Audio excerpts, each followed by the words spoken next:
All right, good morning, everybody. Welcome back. Nathan Ivy with you. Broadcasting live from a secret location. It's the Nathan Ivy Show. Brought to you by brought to you by the good folks at Sin Digital Media. Hey, good morning, folks. On today's show, numerous things to discuss. My guest is scheduled for 9 a.m. this morning. That's Ben Lindy. He's a member of the CPS school board. You know, we continue our school board series as they've made their decision to return to a hybrid learning system during a pandemic of COVID-19. We'll discuss. Also, an NFL player nearly kills his black girlfriend. Some say there's some discrimination in terms of the coverage of it. We'll talk about that and much more. It's the Nathan Ivy Show, Cincinnati's first daily digital talk show that focuses on the black community. We'll get started in about 60 seconds. Please take a second to like and in particular share today's show.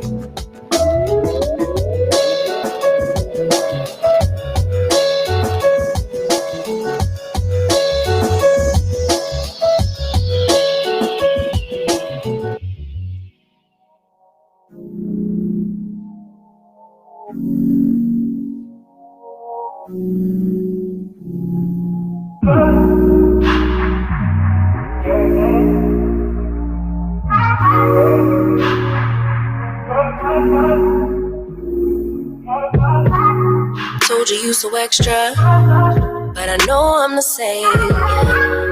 Love me in spite of my trauma. Give me what I need instead of the drama. Cause when it pop off, it's like, oh my, all good all day, but the night we be going so hard on the flip side. So tell me what we on a day, babe. I could keep that same energy. When you go low, I go low too. But you'd rather stay high, I know you. Can we stay high, babe? I'd rather be on that way. Trying to control our emotions. If we on the right side of passion, we could share love in the ocean. But if you wanna go insane either way, baby, we could go all night. We could do it all night. We could go all night, all night. Do we heal, do we bleed? I'ma follow your lead, but we could go all night. Now all of my calls go to voicemail. I block you so I don't raise hell. The Ivy Show is supported by listeners. Go to www.patreon.com/Nathan Ivy Show and help Nathan keep the show independent. This is the Nathan Ivy Show. Get ready to be engaged. Get ready to be informed. Get ready to be enraged by the man City Beat magazine called a talk radio rebel. And your host, now back to the show.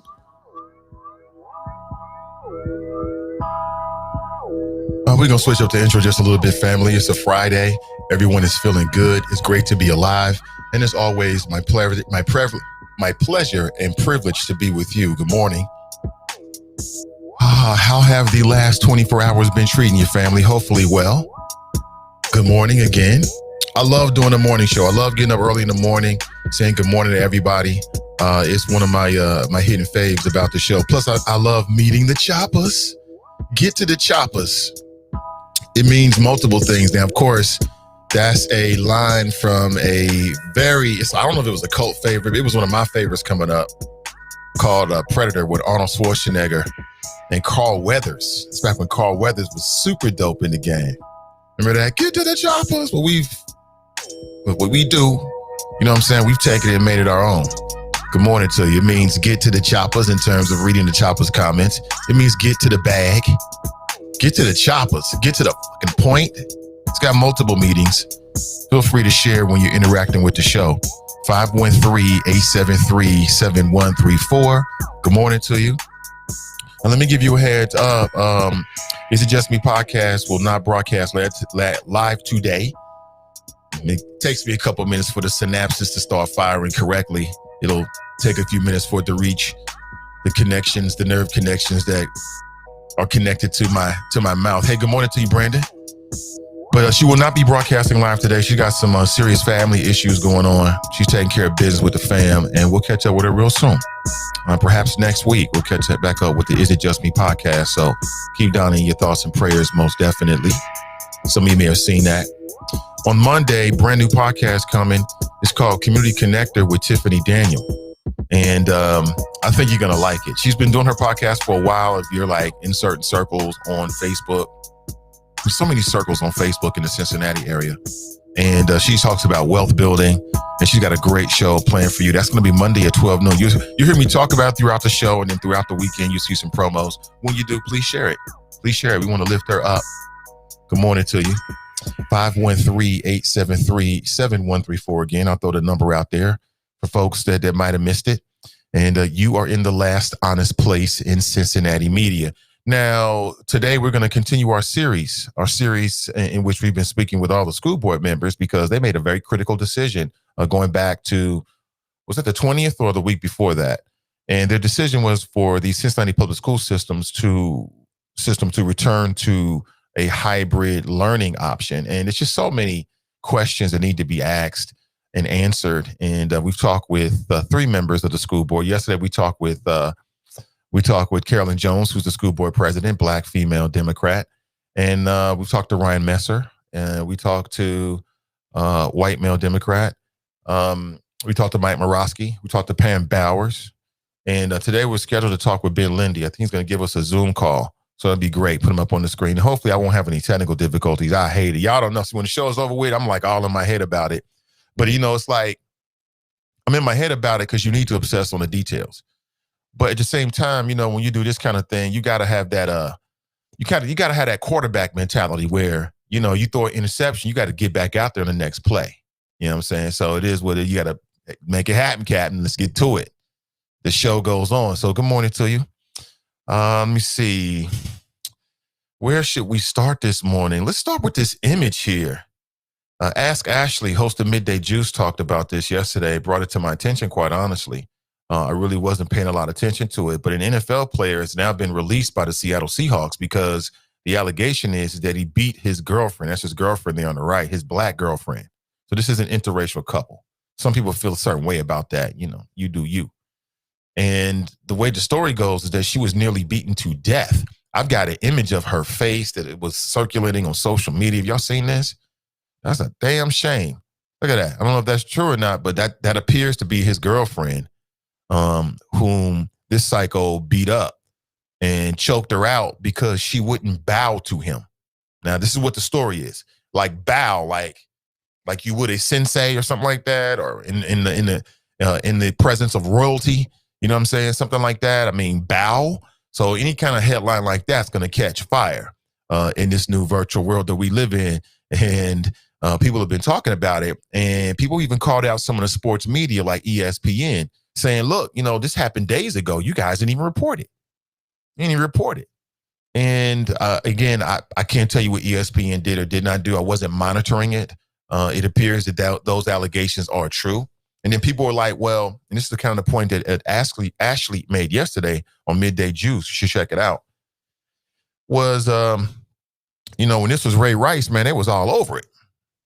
So you're going to have those kind of comparisons. But have you been watching this story at all? Psycho, apparently he's got some issues. He's got the issues. And it's just so many question marks about it. I mean, number one, if you're in an abusive relationship, male or female, because men get beat up and get abused all the time. And because the way our society's set up, they feel like they can't come forward and talk about it. Just like men being raped. It's like, ooh, I don't want to talk about that. I'm supposed to be a man. That's not supposed to happen to me, right? But if you're in a situation like that, get the hell out. Get out as quickly as possible. It's just amazing how people get caught up in these very, very toxic and oftentimes, or not often, but in some cases, abusive, emotionally or physically relationships, man. It really is. And just because you're making a lot of money and you're a big-time athlete doesn't mean that the space between your head is as developed as your muscles are, as your athletic prowess is. There's a lot of people out there that's got problems. That's why I tell people, man, you be a damn fool to be marrying somebody to buy the cow before you test the milk. You better test the milk. And I'm not just talking about sexually. I'm talking about you better figure out who you're dealing with, because these people, man, you never know who you get involved with these days. How many people ever got involved with somebody, and you don't have to tell me anything personal, but how many people ever met somebody and on the surface, they seem to be A1, everything's okay? Man, You spend a week, a month with them. Them mofos crazy as hell. Crazy. And you like, oh, I didn't know this. And see, that's why I say, man, if you believe in God, God don't want you to be in a relationship like that for all your life, even if you did take vows. Because some people can fake the funk for years, man. You can get married, don't even know who the person is for real because they've been hiding it. I mean, hell, think about it this way, family. There's people out there that can lie to themselves. So lying to you is easy. There's people out there that lie to themselves every single day. So lying to you, that's a snap. That's nothing. That is nothing, man. So, I'm going to send this to sister some positivity, man, because in fact, if this image is her, then, and again, what a coward. What kind of grown, man, you a big ten, you ain't doing that to them brothers in that locker room. I know that. You ain't doing it to them brothers in the locker room in the Seattle Seahawks. You end up in a pool of blood somewhere. The hell? Oh, yeah. You ain't doing that.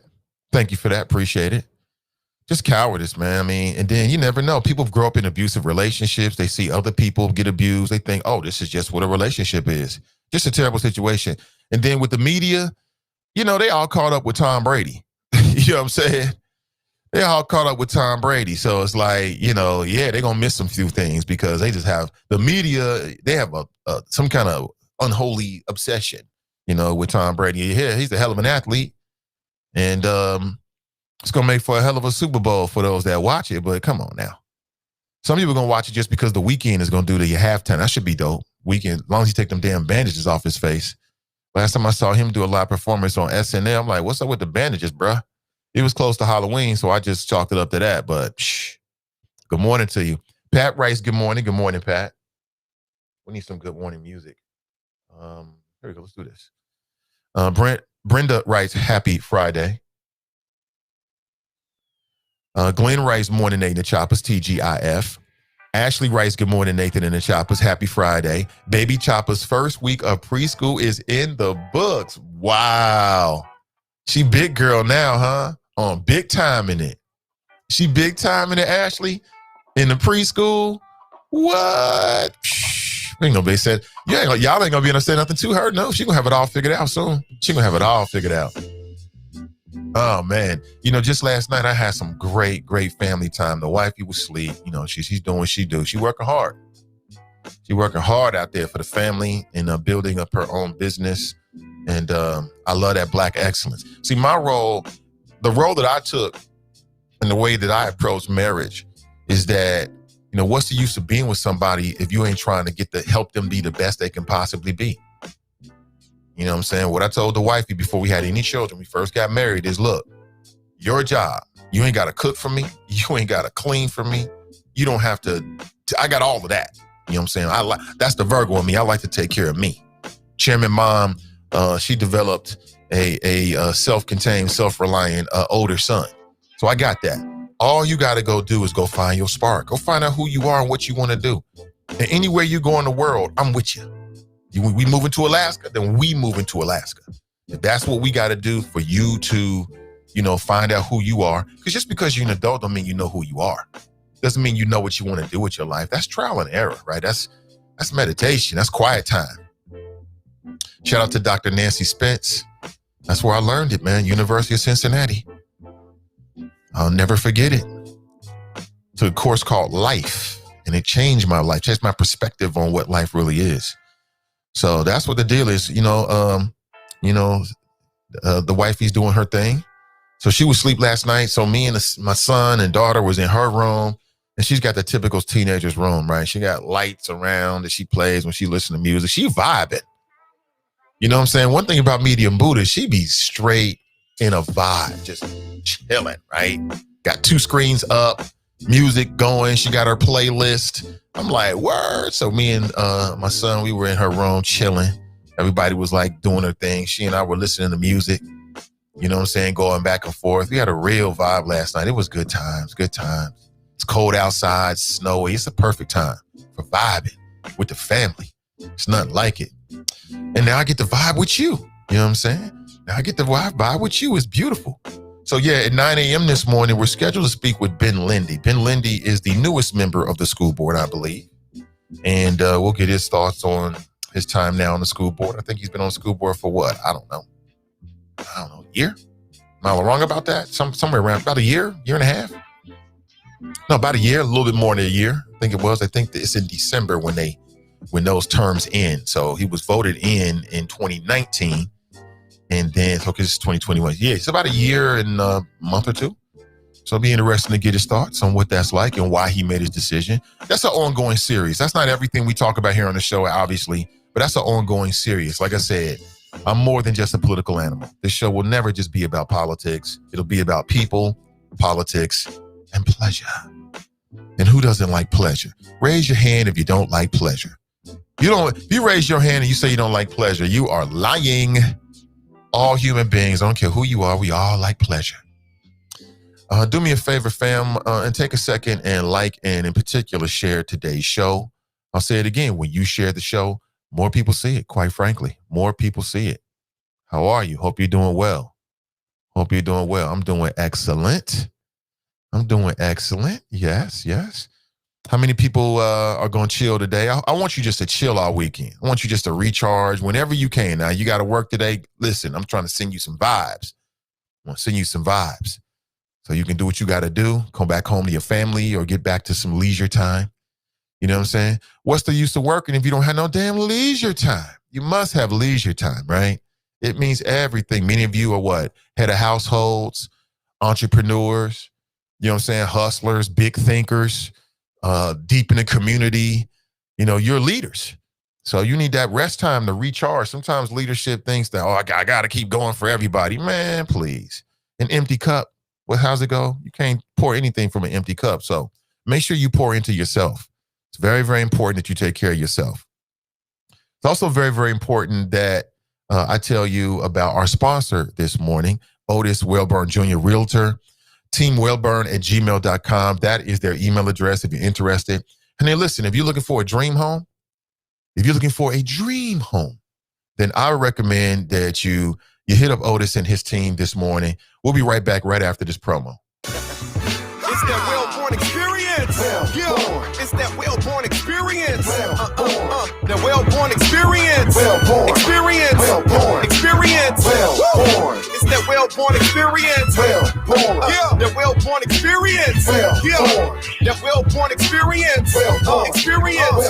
experience. Experience. Tell us what you need. That's the question we start with. We specialize selling condos, houses, apartments. Make sure that you're happy with your residence. Keep it real, no filter. Otis, the realtor from the nattiest heaven sent. It's the well-born experience. Ain't nothing like it. Every time he talk to his client, he's so excited just knowing he able to put them in a place to lay their head, not focusing on his profits, but on the client instead. Right. He keeps it so professional and from his conversation. You can tell he studies before sharing information. Educated, motivated, ain't nobody better. Who's willing to walk you through every step to relieve the pressure? Yeah, and just so you know it's real, you get a special personalized rug once he closes the deal. So go and call him up so he can get you live. 513-252-1055. Again, that's 513-252-1055, thewellburnexperience.com. You can go there this morning. There is a link in today's description on Facebook and YouTube. And they specialize in what? Condos, houses, and apartments. The jingle is very, very catchy. The more you hear it, it's going to be in your head. I know it's in my head. You know what I'm saying? Everywhere I go now, people are like, that Wellborn experience. Cool. Speaking of which, Otis Wellburn will be my guest early next week. We're looking at Tuesday. We're looking at Monday or Tuesday. So I'll let you know when I confirm. And you can hear from Otis. He's going to do a Zoom call with us so you can actually get some questions in and kind of understand, what he may have to offer. Hold on here.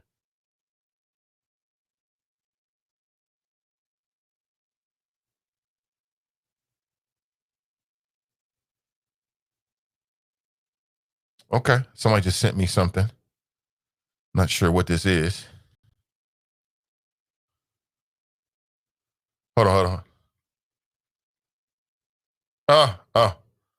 Wait a minute. Wait.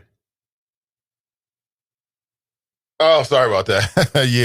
Yeah. Again, I'm not perfect. So apparently I spelled something wrong. I spelled PLAND. Sorry about that. I could change that, but it's no matter. We'll get to it later. Let me see here.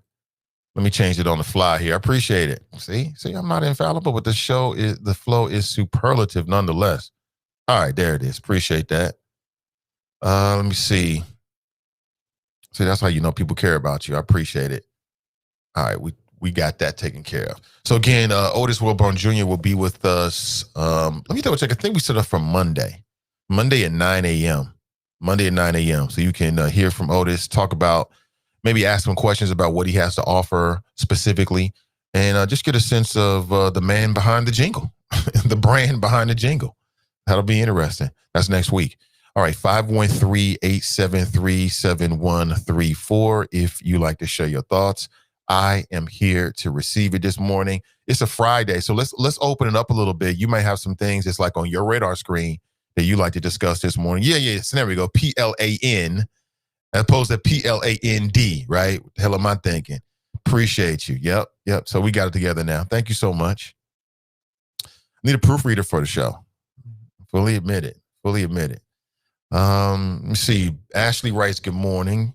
Yes, baby Chopper this morning. That's beautiful.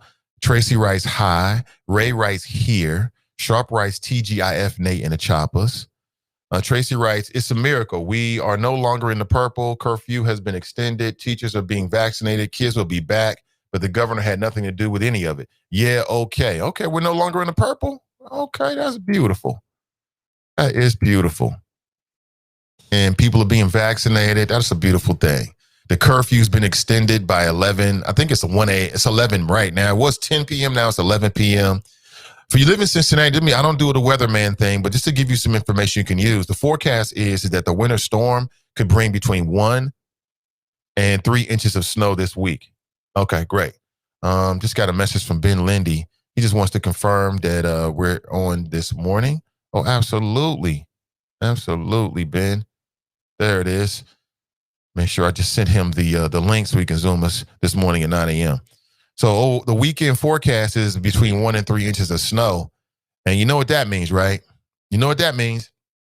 That means that Cincinnatians, a knee-jerk reactionary city, because that's what we are, knee-jerk reactionary central, is that it's going to be a run on the grocery store. Now, why'd they do this?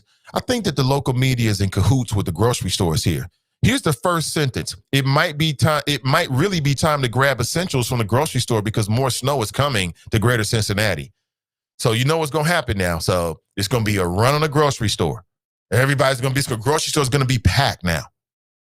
It's going to be packed because, 3 inches of snow, it will be okay. They're just trying to make you go buy a bunch of stuff, man. You'll be okay. 3 inches of snow? It's not that deep, people. Now, if it turns to like freezing ice or something like that, then you got a problem. But 3 inches of snow, come on now. And what does this mean? This means that you're going to have maybe higher tips for the gig economy. So people that's doing like DoorDash or maybe doing Uber Eats or maybe you're doing Uber or whatever you're doing, then you can expect, if you can work on over the weekend, the weather gets bad in Cincinnati, ooh, man, they're going to jack up the rates a little bit for you, so you're going to make more money. Now, you got to brave the elements, but it is what it is. So, yeah, snow's on the way. They ain't talking about no real snow. This is like 2-3 inches, man, please. That ain't nothing. That's nothing. Don't overreact, people. Don't overreact. There's no need to overreact, all right? You'll be okay. Everybody running to the store. Now, what you want to get is some of that ice salt. That's about it. Isn't that the worst thing about the wintertime? I can deal.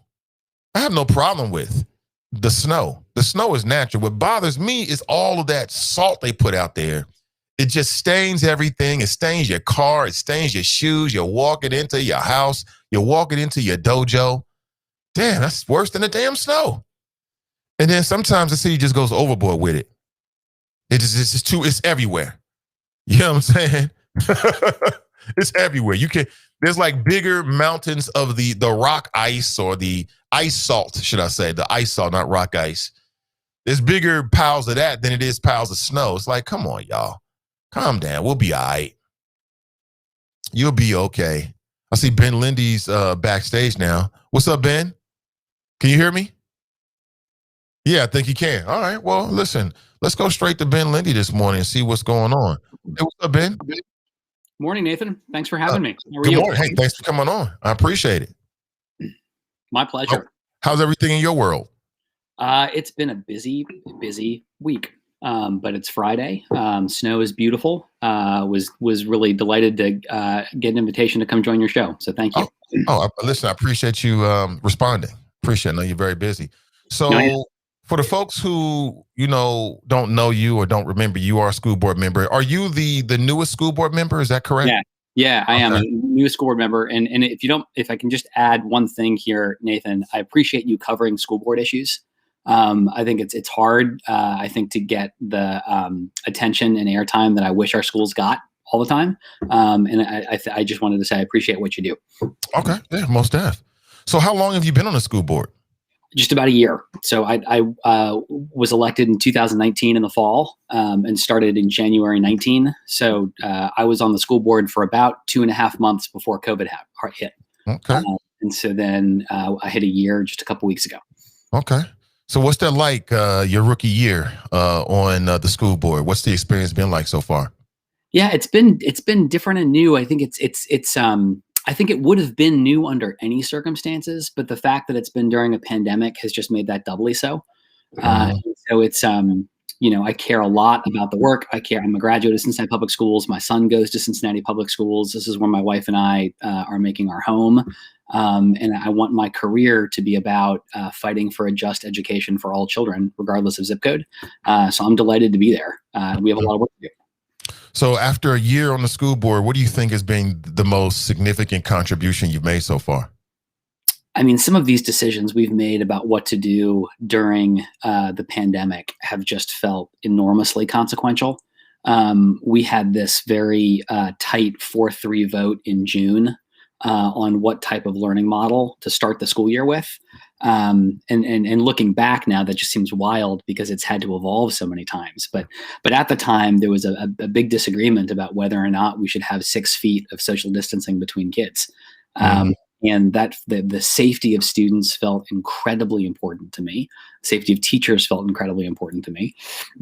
And so I was on the 4 side of that 4-3 vote that was making sure we had 6 feet of social distancing between kids. And now we've learned so much more since then. It feels like a lifetime ago. But you asked about consequential moments, and it certainly felt like one. Right. Yeah, I definitely understand it. So there was a 4-3 decision. You were on the side of saying what? It should be at least 6 feet? Yeah, that's right. Okay, right. Interesting. Very, very interesting. So you said you have a son who's in public schools. Is he in Hyde Park? Is that where he is? Yeah. I remember from our previous conversation. Yeah, he's a kindergartner. So it's his kindergarten. Okay. My daughter is in preschool in Walnut Hills. It's at used to be the Cincinnati Early Learning Center. It's now called Learning Grove. And then my son is a kindergartner at Hyde Park. All right. Well, we have something in common. So your son is a kindergartner at Hyde Park. My son is a kindergartner at Fairview. So we both had that experience of dealing with kindergartners through the pandemic. Let's talk personal a little bit. How have you and your family, been dealing with COVID? And what was your decision last year in terms of, because at some point parents had a decision to make last year about whether they wanted to remain virtual or send their kids to school. What was your decision? What's your experience been like so far? So we have had our kids in school when possible. My son, when Cincinnati Public was blended, he was going in. My daughter, this is not Cincinnati Public, but the Learning Grove in Walnut Hills.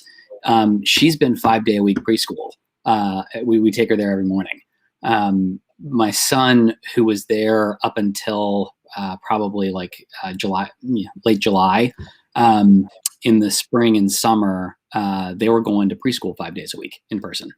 So it has felt like just a never-ending series of tough decisions. And that's, I don't know if this is your experience, Nathan, but what's felt so exhausting about this pandemic is the decisions just keep coming, and you think you got things figured out, and then there's something else that comes up.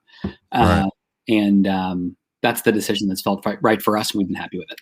Mm-hmm. How about you? I'm sorry? I was going to ask about your son or your daughter, the kindergartner. Yeah, so my daughter's at Walnut Hills, so basically they've been in virtual all this time. My son was difficult, so our decision was we kept him home for a while he was still enrolled in the school. So he went to school 2 days, I believe it was, and then CPS decided to go virtual. Uh-huh. So I was very concerned about that, but also concerned about him not being in CDA, which is, by my opinion, just not a it's not a good option. It's not a good option, which kind of leads us to where parents are today, having to make that decision about whether they want their kids to go to CDA or they want their kids to go to school 2 days a week. And the only difference is, and it's a big difference, is that we weren't in the purple. So now we've been in the purple for the last couple of weeks. Back then, it was kind of, we were looking at flu season in the face. And I still felt as if it was just, I wanted to wait and see. I wanted to wait and see because my suspicion was what happened was that CPS was going to go back to virtual because of being impacted by COVID-19. So that's our story. Mm-hmm. Yeah, well, so I'm sure you're hearing a lot of stories from parents. So I know that it was the decision that was made to return to virtual. That decision was made back in January, earlier in January. Is that correct? I think we made that decision back in November. Right. Well, I'm saying there was a decision that was made at the school board member to, I guess, continue with that plan, right? The plan you made in November? Yeah, we had, there have been so many of these meetings. Like we had a meeting January 16th where we decided to start phasing the kids back into a blended model starting February 1st. Mm-hmm. And then we decided in November to move out of that blended model into a virtual one. Right. Yeah, is that the meeting you're talking about? Yeah. There was a couple of meetings. I don't know. There was the conversation on the 20th where school board member Mike Morosky, I want to get to it. He put a motion forward saying, "Hey, listen, why don't we delay until March?" And the decision by the board was, I think it was everybody but him voted for the motion that you guys were going to continue with the plan that you had set forth. That is, starting next week, that you're going to start to phase kids back or students back into school. Yeah. So what was your opposition to the Morosky motion? Because that's a big question that a lot of people have. Okay, so why not March? March appears to be a safer option than February 1st. So what informed your decision? Yeah, I think this is such an important question, and it feels incredibly hard and incredibly serious. I mean, I understand that people are scared and that this disease has taken the lives of 400,000 people across the country, and that there have been way too many public officials that haven't taken this disease seriously enough. And I think that matters. For me, and I'm sharing this, Nathan, like not with the intention of trying to change your mind or anybody else's mind. I just wanted to create as much visibility as I could into how I was thinking through this. But for me, the current state is also incredibly challenging for many, many, many families and many parents. And I say that because there are all kinds of kids that we're not reaching with this virtual model. And this is just one reason. I think there are several. But there are kids we aren't reaching. I think there are students with special needs who aren't getting the services they need in the virtual model. I'm also hearing from parents, a diverse cross-section of parents from across different schools who very much want their kids back in school. Sometimes that's because of like the mental health challenges that they're and emotional wellness that they're seeing. Sometimes it's because parents are trying to work. And so I think the thing I want to start with is it's not my opinion that the current state is necessarily a good one. I think there are all kinds of challenges with this one.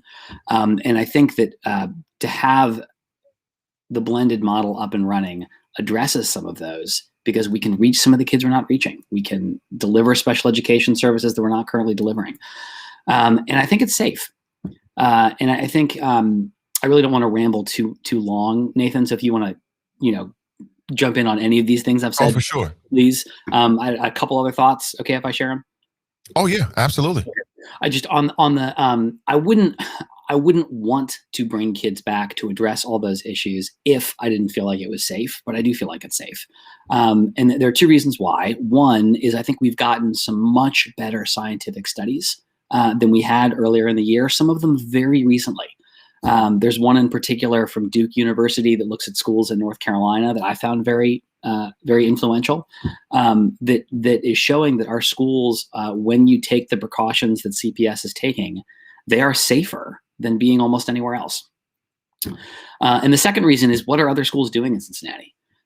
We had I asked the administration to prepare a list of schools and districts across the city, again, diverse cross section, just to see what they were doing. And every other one of them, except for Cincinnati, was running an in-school option. And I say that not because we have to be like everybody else, but just because like they're able to deliver in-person learning and not see a big outbreak. So we have their experience, we have the science, we have the challenges with the current state. And I know people are asking, because I was trying to listen to some of your other shows on this topic. Like why not just wait for a couple weeks? Like why not just do all those things you want to do, Ben, but do it after the vaccine? I think for me, my goal is to get kids back 5 days a week as soon as we can do that safely. And what I've heard from the superintendent and the administration is that getting this blended model up and running is a really important thing we have to do first before we can get back to 5 days. And I'm concerned that the longer we delay, the longer it's going to put off our ability to get back to school 5 days. And for the kids and families having a bad experience with the current state, I want to move on that as quickly as I can. Speaking with Ben Lindy, he's a CPS school board member. So Ben, I've had some of your colleagues, you alluded to it earlier, that you had checked out some of the interviews, but I've talked with some of your colleagues and they've all brought this up, and I had this issue with Carolyn Jones just yesterday. You just said something similar. You said you looked at studies, and the studies say that being in school is safer there than any place else. But that's any place else other than home, though. You know what I'm saying? I mean, there's no studies that I have seen, though I believe are out there, that would suggest that being in school is safer from COVID than being at home. And so when I just heard you say that, I'm like, that seems like a false equivalency. The option isn't to be in the community per se, or go to the mall, or be at school. The option is to stay at home or go to school. So are you saying these studies have concluded that it's safer, and we're talking about COVID, we're safer in terms of not contracting COVID to being at school than being at home? No, I think you make a great point. And I think like the challenge is that's not what everybody's doing. Like if you are doing that, I think you're right. There's no place that's going to be safer than not going anywhere. I totally agree with you. But across the city and across the other cities where these studies have been done, that's not the choice every family's making. And it's not the choice that every family's making in Cincinnati. And so I would highly recommend that. Again, I think the studies are one reason why this feels important to me, not the only reason. But the Duke one was very good, and that they were showing, here's how many students and teachers you'd expect to have COVID just based on the community averages. And then here's how many students and teachers were getting COVID who were in the schools taking these precautions, and it was lower. And so that doesn't mean that like there aren't individual families that could make even safer choices, but across the range of choices that the community was making, school was the safest place for them to be. So I guess like if everybody was making the choice that you're referring to, I can certainly see how that'd be the case, but that's not what every family's choosing. So what are the numbers then, Ben? Share some of the data with us. So in terms of what families are choosing with CPS, what are those numbers? You mean how many students are like in CDA versus are in, can you choose time, Nathan? Well, you just said, the question is, you said that that not every CPS family is choosing to use the virtual option. Isn't that the point you were just trying to make? I was just saying like, so we're imagining a world, right, where instruction is happening virtually. And I hear you making the great point that like, look, if those families like stay in their home and don't go anywhere, surely there's going to be less risk that they get COVID than if you're coming into school 2 days a week. Right. That's the argument? Yeah, that is. Yeah. And so I guess what I'm saying is that what the studies are indicating is that when students and families are in a virtual setting, It's not the case that every family is choosing to go nowhere but their home. Some families are going to restaurants. Some families are going out and doing other things. Some kids have to do their virtual learning in a space that has fewer safety precautions than the school district would have, and that leads to the difference I was describing. And but you're right there. So that's my question to you. So my question is, since that the studies informed your decision, let's bring it to CPS. Yeah. What percentage of CPS families are having to choose to virtually teach their kids in an environment that's not at home? That's what I'm asking you. What is that data point? Yeah. It's not the majority of kids. So I don't have any numbers in front of me, but just judging by just observing from my son's, virtual experience, it seems to be a very, very small percentage. Yeah. What is that data point that you could be right? So important. What is that data point that informs your decision? Yeah, I mean, you could be right. And I'm not sure what the number of kids who are doing virtual straight from their home versus doing virtual in some other setting in CPS. I'll share with you the particular piece from the Duke study that I was referencing that was helpful, because what the study found was that if the in-school transmission of COVID was similar to what was happening in the community at large, across these, tens of thousands of teachers and kids that they used in the study, you would have expected to see about 800 cases of COVID if what was happening in the school was like the community. But instead of seeing 800 cases, they saw 32 cases. And that to me was just was mind blowing. And I want to say too, like science is tricky, right? Because I want to be the kind of elected leader who follows science. I mean, you get into this stuff with climate change, right? Like you never want to like, how in the world can't we follow the science? But at the same time, I think these are people's lives, and this is so important. And sometimes science can be wrong, and sometimes only one study, and maybe that's not a perfect comparison for what's going on in Cincinnati. And this is why, for me, it's been so important to look. I don't think it is, Ben. I mean, I don't think that's a good comparison with this Duke study. It sounds to me, I have to look at the wide range of variables. I mean, does this Duke study apply to Cincinnati? Because Cincinnati has, for the last 2 weeks, has been in the purple, the highest infection rate. So my first question would be, with this Duke study, I'm not sure when they took it, but in the communities that they did the study in, were they in a similar highest alert level in terms of infection rates for it to even to be meaningful, in my opinion? It's very. Can I share just two things I was thinking of there in response to your question? I think because for me, and again, I'm not trying to convince anybody to change their mind. I'm just trying to create visibility into what I was thinking. It's not just about the studies. There are at least two other really important things. One is like, what's the experience been of other schools in Cincinnati who have been open? And then the other is like, this isn't going to work for everybody, and that's okay. I think this gets to your CDA point from earlier. Like, it's really important to me that there be an option that is virtual, that is not in person, for families who have some kind of health reason why they don't want their kids in school in person. There's got to be a way for us to do that. And I share your perspective that what we've offered to date has not been good enough.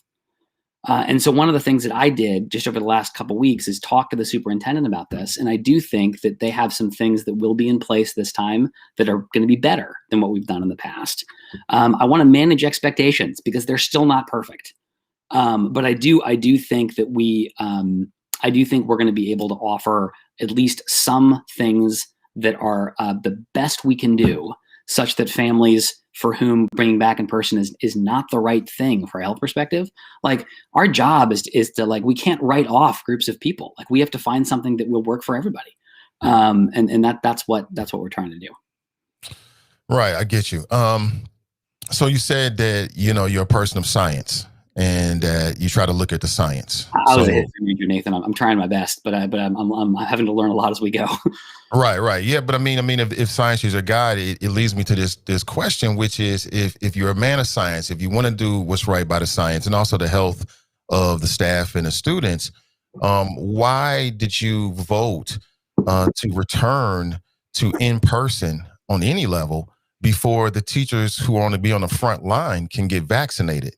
So I know some people have said, hey, March 1st, that number's come up a lot. And the importance of it is that it would at least allow for a greater number of staff to get vaccinated, and then for them to allow for the vaccine to actually have some kind of effect.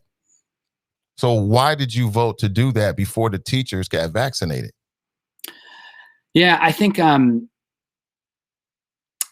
are three reasons. The first is we have some real challenges with the current state for kids and for families and for parents. Like it's not as though the current virtual situation is working well for everybody. I'll give you just one statistic that was motivating for me that hasn't come up yet. We gave our fall the MAP assessment. This is this like growth test that we give in CPS. We give it beginning, middle, and end of the year. And it's helpful because we can see where kids are starting, how much they grow. We can compare ourselves to other districts around the country. When we gave that assessment virtually in the fall, we were missing results for 1 in 5 kids in the district.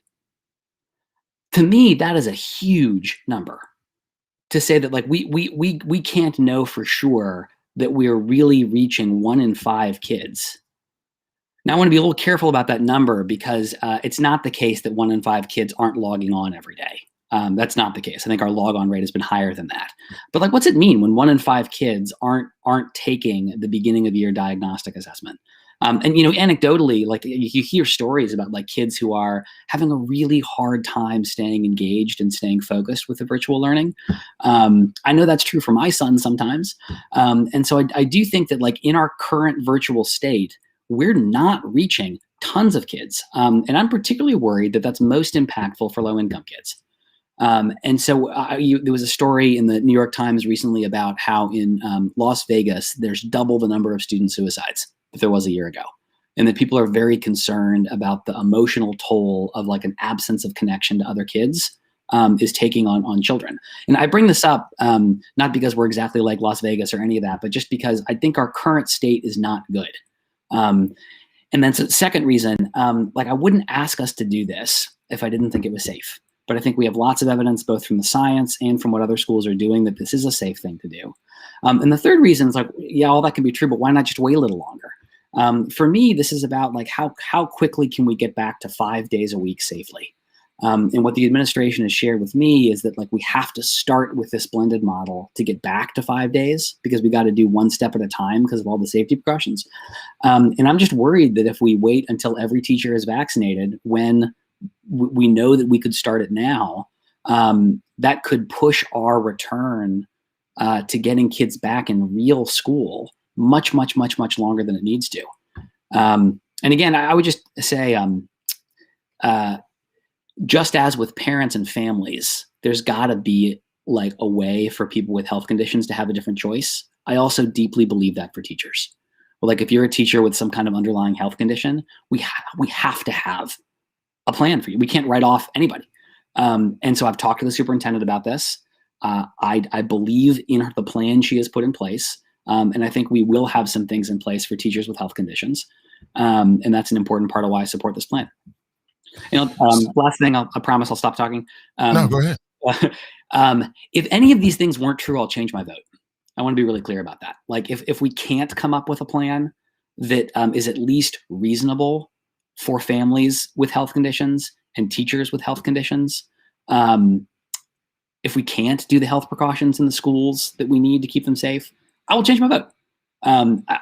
Given the research I've done, the people I've talked to, I feel like we have those things in place. But if any of those things were not true, I'll switch. So the superintendent has been doing a lot of virtual community events. And in one she did this week, she said that the attendance is higher than it's typically out of virtual. So which means that that attendance rates are a little bit higher and the participation rates are higher. So when you speak about these children who didn't take this diagnostic or this assessment, why is it? Why didn't they take it? What's the assessment as to why they didn't take it? I think that's the important question, and we don't know. I have personally just some questions about like what is the quality of the engagement that we're getting. You know, it's like one thing to click a blue button on my son's iPad from CPS in the morning and start the Google Meet for his class. Right. But it's a very different thing to be totally engaged in the experience. And I find this sure. difficult, like even, after however many hours of Zoom calls, like it's really challenging. And then another question, Ben, before we get sidetracked is, Okay. since you brought up the assessment, because I'm trying to get at the root of why you made your decision. So as you bring these things up, I'm trying to unpack them as much as possible, because I want to understand. Full transparency, I don't really understand. I thought that the board rushed us back last year, and I thought exactly what my fears were, that we were going to have to go back into virtual. And I feel like the board is rushing it again, and here we are near the end of the school year. I mean, we can already pretty much chalk this school year up, and we're in a pandemic still. There's new variants in the country. The vaccine has not even been administered to the majority of the people who are going to be asked to go into the classroom and go into the buildings. And there's just still so much, and we're in the purple in Hamilton County, and there's still so much we don't know about it. So just so you know where I stand from, I don't get it. So I'm trying to figure this out. So when you bring these things up, I'm trying to give it the intention so I can figure it out. So when you said that there was a part of what your decision was that last year CPS did a survey and you got back less than what you thought you were supposed to get back in terms of the response. How did that compare to the year before or years in the past? Like how many, in terms of the percentage of participation, how far away was it from the norm? Yeah. Are you talking about that diagnostic assessment? Yeah, the diagnostics you brought up. Yeah. I want to come back to what you said too in a second about the school year being almost gone. But on the like, typically we give that assessment in person, so you get 95, 99% of the kids to take it. But that's because like you're doing it in the classroom. And this year it was an 80% completion rate. And so where it's and I'm less concerned about like not having the data, and much more concerned about, how often is it the case that 1 in 5 kids aren't experiencing what we want them to experience during the school day? Can I come to your thing about the school year? Yeah, but attendance is up though, right? Superintendent said the attendance is up virtually. So that means that kids are logging on. They are participating, that even, at a rate that compares to before we were virtual. Right. I mean, on the one hand, I think that's accurate. On the other hand, I worry about the quality of being logged on. Just because you've pushed the button doesn't mean that what the student is experiencing is of the kind of quality. I'm starting to understand. Yeah. And then also I worry about kids with special needs, like if you have, a special education teacher who is doing inclusion work with you in a classroom and like able to work with you in person, that is such a radically different experience than being in a Google. Absolutely. To say nothing of students with more profound special needs. And so one of the things I like about the superintendent's plan is that we're starting with the youngest kids, and we're starting with kids with special needs. And so I do think it's strategic in that sense. I'm gonna come back to the school year piece. Right. Oh, for sure. We definitely want to hit that. But since you brought up special needs, there was a special needs teacher who spoke virtually at the last school board meeting, and she said that many of her students are mask exempt. Yeah. And her fear is that she's being asked to be in a room with children who are mask exempt, and she's not vaccinated. So how is that good for anybody, including the special needs students, if they're going to be in an environment where the teacher isn't vaccinated and they don't have to wear masks? Yeah. Yeah. Yeah. I mean, I think that situation in particular just feels incredibly hard. And I don't know what the right answer is. I mean, it might be that like we wait to bring that classroom back until the teacher's vaccinated, or it could be we ask for teacher volunteers, who maybe have already had COVID in the last 3 months and have antibodies and could cover that classroom until that teacher can come back with a vaccine. I just think like I'd like to operate from a place of how can we be creative to get as much in-person learning, particularly the kids who need it most, as possible. And I think we can figure that out. But Ben, don't you think that should be figured out before people go back to face-to-face learning? That's what I keep getting at. I mean, it sounds good, but shouldn't this be figured out first? And we make sure that the plan works before you send people back into the schools? It's a great point, and it may be that we see this differently, but I think there's going to be an unlimited number of things to figure out, and if we wait until we have absolutely everything figured out, it'll never happen. But at the same time, I don't want to. What I'm not saying with that is we need to force people into situations that are unsafe. I do believe that in the vast majority of classroom settings, things are safe. And I do believe that in ones where there are particular challenges, we can design together particular solutions for them. So you don't think it's unsafe for the teachers? That's what I'm trying to get at. So I'm starting to figure out where you're coming from. And this is a good thing, because I do understand, I think, where you're coming from. And I want to speak to that. I think it's a point that some people have. But you don't think it's unsafe to ask these people to go back into the school before they get vaccinated? So I want to bracket for a second this case of a classroom where no one will have a mask. Is that the scenario? Because that's an important setting. It's also a small number relative to the whole district. Or are we talking about the whole district? Well, my initial question was about special needs because you brought them up, and but then I've sort of moved on to say just in general.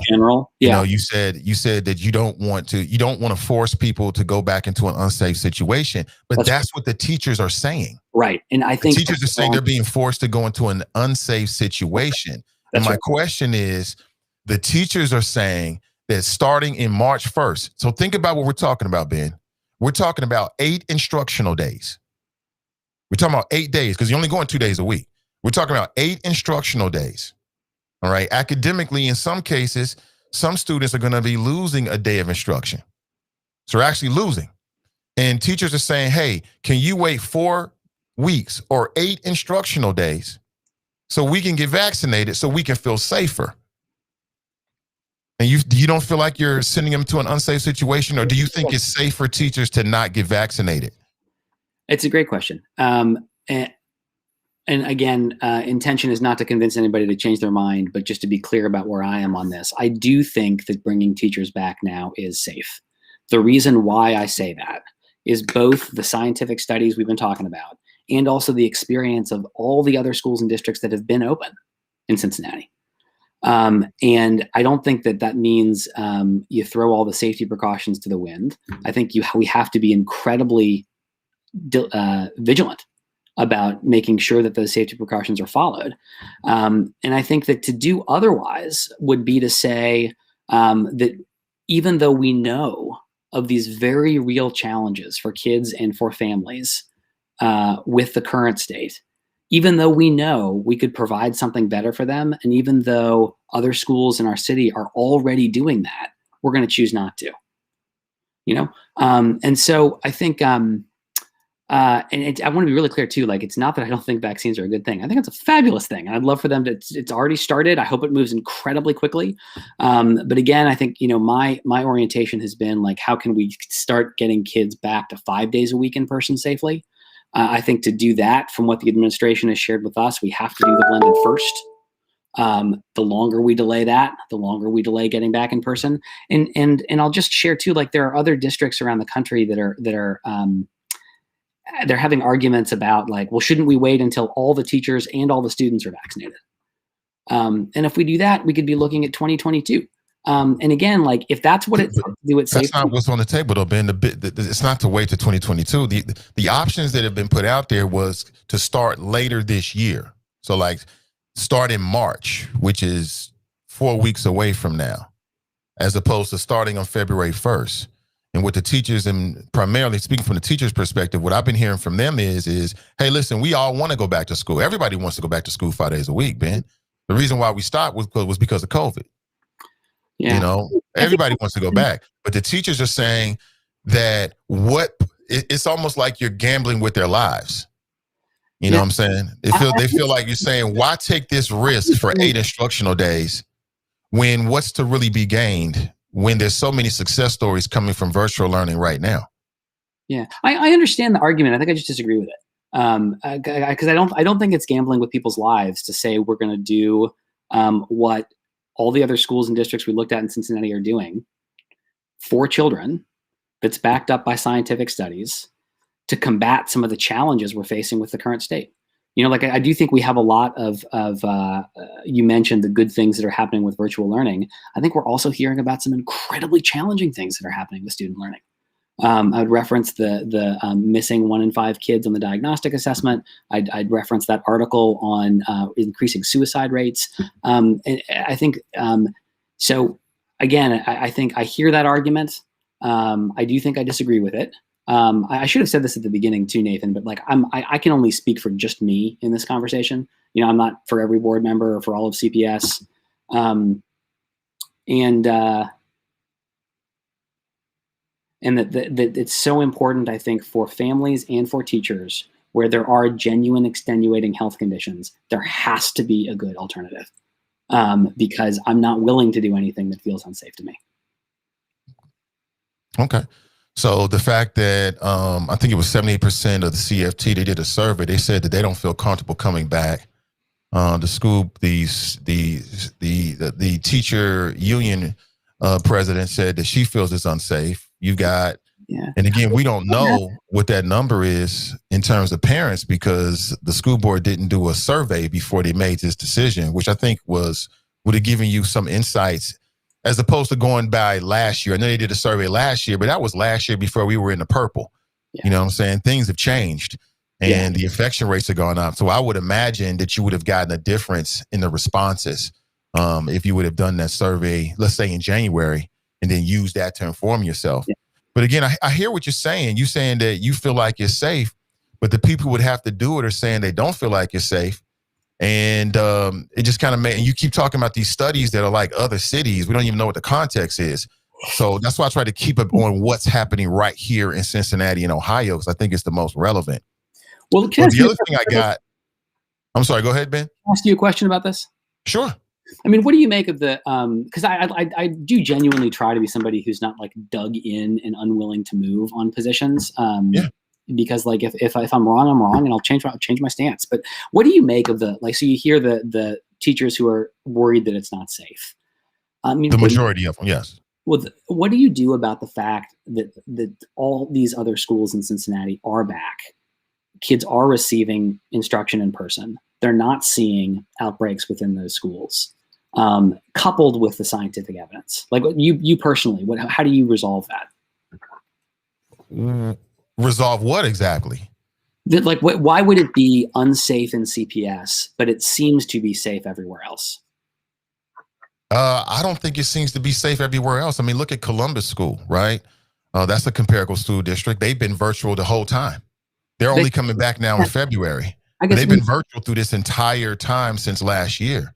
They have. So I was trying to reference the schools in Hamilton County so because this was important because I was trying to figure out the answer to this question. And so like I asked the administration to put together a list, and they did a great job. They brought back 18 different schools and districts, and it was a range of some charter, some district, some private, some public, some low income, some middle or upper income. And every single one of them was offering in-person learning here in Cincinnati. And it wasn't just affluent places. And I can't figure out like those schools aren't seeing the outbreaks that I think some folks are worried we're going to see. And I can't figure out why that would be the case. Are those school systems in comparable size of CPS? I mean, we're the biggest district in the city, but like so there's not going to be any district that's as big as we are. But anywhere close. But so they certainly represent the same spread of demographics that we have within CPS. And in some cases, like because they're smaller, those districts have fewer scaled resources to put in safety precautions than we do. Some of them are doing 3 feet instead of 6 feet. Like they also have less students. So I think it answers your question. They've got less students. They've got less density of population in school buildings like Walnut Hills. So I'm not even sure if it's fair to compare a school that's of not comparable size. That's why I said Columbus. Columbus City School or public schools is comparable to Cincinnati. And they were virtual from day one. They're just coming back now in February. But I would say ultimately, if we're going to do comparisons, let's do comparisons with comparable size, comparable, sort of context. But then too, ultimately, I feel like, our focus is Cincinnati. And I think that parents and the students deserve a unique focus and a unique approach, to our circumstances, right? That's what I think. But in general, I think that, and again, this is what I'm trying to get out of these interviews. I still don't see what's lost Mm-hmm.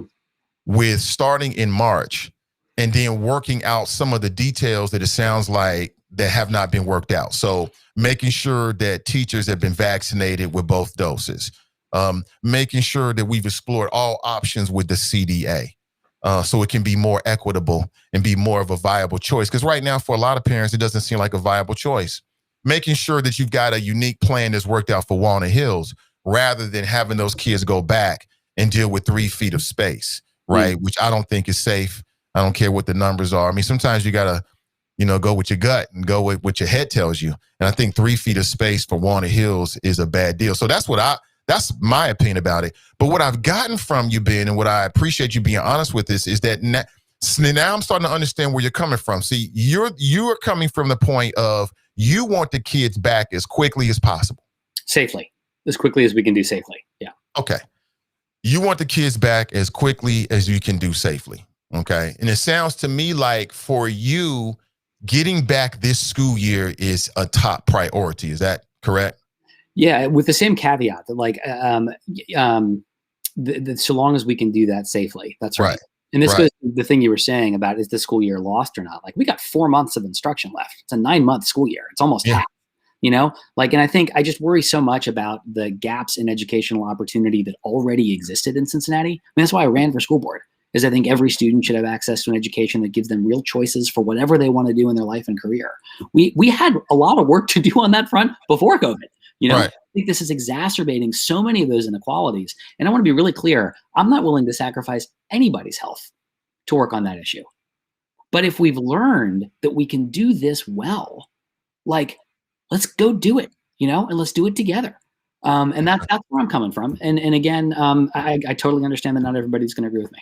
So you said you worry about some issues in the school. So what do the numbers say? What does the data say in terms of the academics to this point? Mm-hmm. And I'm just watching my clock, Nathan. I probably have 5 more minutes. Is that okay? Cool.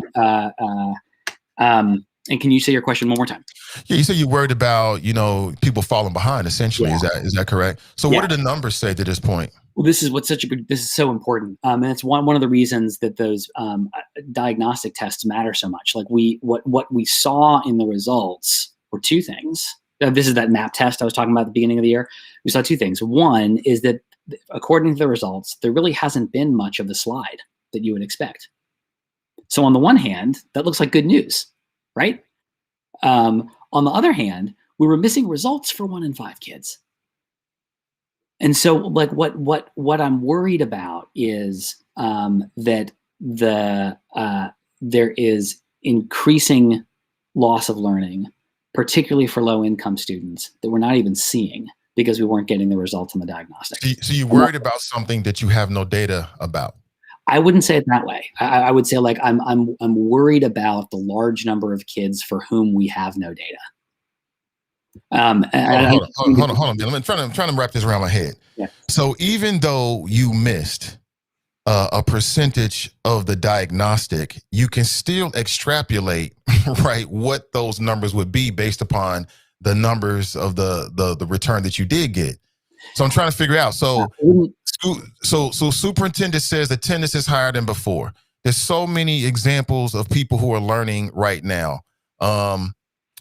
I'm trying, where is the data that would suggest that being virtual is leading to a big slide? I think it's the fact that we're missing results for 1 in 5 kids. And it's a big number. And I think those kids are more likely to be low income students than more affluent students. Is this making sense? It looks like not really. I hear you. I'm trying to figure it out logically. I'm trying to figure out how that makes sense. So you have no evidence to the contrary, but you're worried about this percentage of the kids that didn't return the diagnostic. I wouldn't say it's that we have no evidence. I would say that all of a sudden, the results for 1 in 5 kids in CPS have vanished. And we're worried that those 1 in 5 kids are the most likely to be the kids who are behind, the ones who are on and being highly engaged while they're logged on. So to me, I think we have some evidence that there's a big chunk of kids in the city that we should be concerned about. But Ben, attendance is up. I said, Ben, virtually attendance is up. this is what we talked about before. I think on the one hand that is true. I think on the other hand, I worry about the quality of that engagement. And we were virtual when we missed 1 in 5 kids on that beginning of the year assessment. And so I think it's those are part of the things that lead me to believe we have real concerns with the current state. I lost you. Can you hear me? AD writes, teacher said that during hybrid, the same kids who were absent during virtual were the same kids that didn't show up in person. Yeah, it's a real concern. I mean, I think that I brought this up with the superintendent as well. And I think that she convinced me that there are some new things in place now that were not in place when we went to blended before that are going to help with attendance. One of the examples she gave me was that we've hired additional social workers across the district, partly for this purpose. Now, I think that's a plan. I think it's a plan that's worth trying. It's also possible that it won't work, right? And if from my perspective, if we find, let's imagine a world for a second where we bring the kids back blended, where we are seeing big attendance problems. And for some reason, I don't know what this reason would be, but for some reason, there isn't a path to get kids back 5 days. If we're there, I think we should go back to virtual. Well, I do think Ben, that's the problem. The problem is that kids need continuity. Parents need continuity. And that's why I say it feels like, I think your intentions are good, but it feels like you should have worked this out to make sure that we don't go back and forth. To me, that seems more disruptive than where we are now. At least you got some continuity. Do you think that 3 feet, the situation in Walnut Hills is healthy, where it looks like, unless something changes, that Walnut Hills students, at least 2 days a week, will be in an environment where they're no more than 3 feet apart? I do. But I also want to say that I think that, again, my goal is to get kids back 5 days safely. So the situation at Walnut is really challenging. I'm a Walnut alum. And my hope is that this blended model is a bridge to being able to be back 5 days. The only reason I feel comfortable with the 3 feet, Nathan, is because of this study out of Ohio State. But I think hopefully it's come up in some of these past conversations. But this was a recent study that looked at exactly this issue of what is the difference between being 3 feet and not. And as the evidence was summarized to us by Children's Hospital, and as I read through the results myself, I found it very compelling. So I got 1 minute. I probably do one more. I really appreciate you having me on this morning. Oh, for sure. Crystal writes, translation, you're right, Nathan, but this is how we roll. That's what it sounds like. It sounds to me like, and I can understand where you're coming from. I think it's in the box thinking, but it sounds to me like from your standpoint, you want to get back to 5 days a week as quickly as possible. Safe. I'll be honest with you. I know you say as safely as possible, but the safest thing would be to make sure the teachers got vaccinated beforehand. There's no doubt about that, Ben. That would be a safer option. What we're doing now, it sounds like, in your opinion, is good enough, but it's not the safest. So I'm just concerned because, again, I want my children to be in school. I think that's best for all of them. But I think COVID is something we got to take really, really seriously. And that's what's preventing us. And so for me, it's like, let's make sure that the fire is completely extinguished from the home before we go back into it. This kind of feels like, you call the fire department, you're standing outside, the fire department comes, they put out the fire in the bedroom, and then you go back inside the house, but there's a fire in the basement still. COVID is still real, it's still out there. And that layer of protection from the teachers could be the difference in people getting sick, could be the difference between, having some staffing issues. And it sounds like CDA is still a problem. Because not all the schools are going to be offering it where you can stay in your home school. So that's going to be a big problem as well. And I think time and some hard work could have changed this before we go back into it. Because as a parent, going back and then in 2 months, we're out again, that's worse than staying virtually. It's worse because you're interrupting the cycle again. I've got to make new arrangements when I've been making this happen for the last couple of months. Well, I appreciate very much the chance to be on here tonight. you can see what kind of week it's been this morning. Yeah, this morning. I guess is it okay if I close with one thing before I? Sure, go right ahead. I was just gonna say, I think my experience, it's felt so often like you're pulled between these two camps of people who don't want to can't possibly be back in school at all until everyone is vaccinated. On the other hand, people who want to pretend like this thing is not real and pretend the thing is not deadly and is not a very real challenge. And what I've tried to do is find a way to chart a path that looks at the best evidence we have. I'd mentioned both the studies and the experience of all the other schools around us, without cutting corners on any of the safety precautions that seem to matter, to provide as much in-person learning as we can for kids. And I totally recognize that not everybody's going to agree with me on this. And I want to just say thank you again for the airtime on the issue, and for school issues in general. Oh, most def. Yep. All right. Thank you. Thank you. Have a great weekend. You too, Ben. Appreciate it. That's Ben Lindy, everybody. What do you think? 513-873-7134. So Ben Lindy said that he feels as if it's safe. He feels like it's safe. Now, again, these data points in Duke University, I'd have to look at it myself. It sounds like you might be comparing two different contexts. But he feels as if that it's safe for the teachers to go back to school without getting vaccinated. Doesn't make sense to me. And I started to figure out where it was coming from. You know, Ben is one of those school board members. It feels like whatever it takes, we want to get you back out there. And while he's saying, you know, safety, that's not what they're actually doing. You know, he can say whatever he wants to say. You know, logic dictates this. The safer option would be to make sure people get vaccinated. And if the vaccines don't matter, then why are you offering them at all? If the vaccines don't matter at all, then why offer them? Real simple.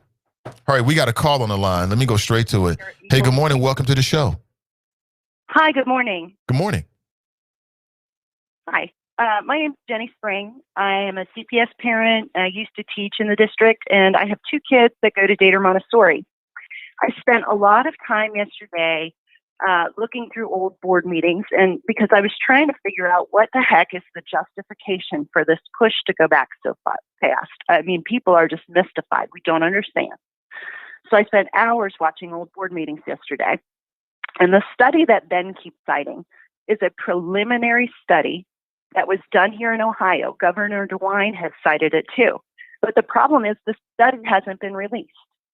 And Dr. Kahn, who is the expert that Cincinnati Public Schools is relying on for these safety decisions, told the board as much. He said, these are preliminary results. I have many, many questions about them. And he went on to list a number of questions about this study. So to hear Ben play fast and loose with people's lives based on a study that hasn't even been released is really galling. And I felt I needed to call in and call him out on that. I appreciate it. You. Absolutely. Said this is Jenny? Yeah, my name is Jenny Spring. Thank you, Jenny. Thank you for the call. Absolutely. Yeah, I have to look at it myself. That's why I say when people start talking about these studies, well, then drop a link so we can read it. We can all read studies, but just hearing him talk about it, some of these studies that he brought up, I'm like, what you talking about? You know, what study did happen in Duke? When did they do it? Is it a recent study? I mean, what were the findings? Who did the study? Is it a comparable school district? You know, I'm concerned when people pay more attention to studies than the teachers who are on the front line. If I'm a school board member and I'm making a decision like this, why would I weigh more heavily a study from Las Vegas than what the CFT says, what the teachers say? There's your study. That just doesn't make any sense, Ben. It made no sense, bro. None whatsoever. Why would you weigh more heavily a study from Duke University over what the people who have to be in the room are saying? It doesn't make sense. And there's a lack of out-of-box thinking that I've been hearing from these school board members. They are stuck in this box where they feel as if their job is to get your kid back to school during a pandemic, no matter what. Pam Bowers, Carolyn Jones, and now Ben Lindy. They're in this box where it's like the only option they can see is go back to school. Go back to school, back to school. No matter what the problem is, go back to school. To the point where Ben is talking about studies that nobody even knows anything about. Who gives a damn?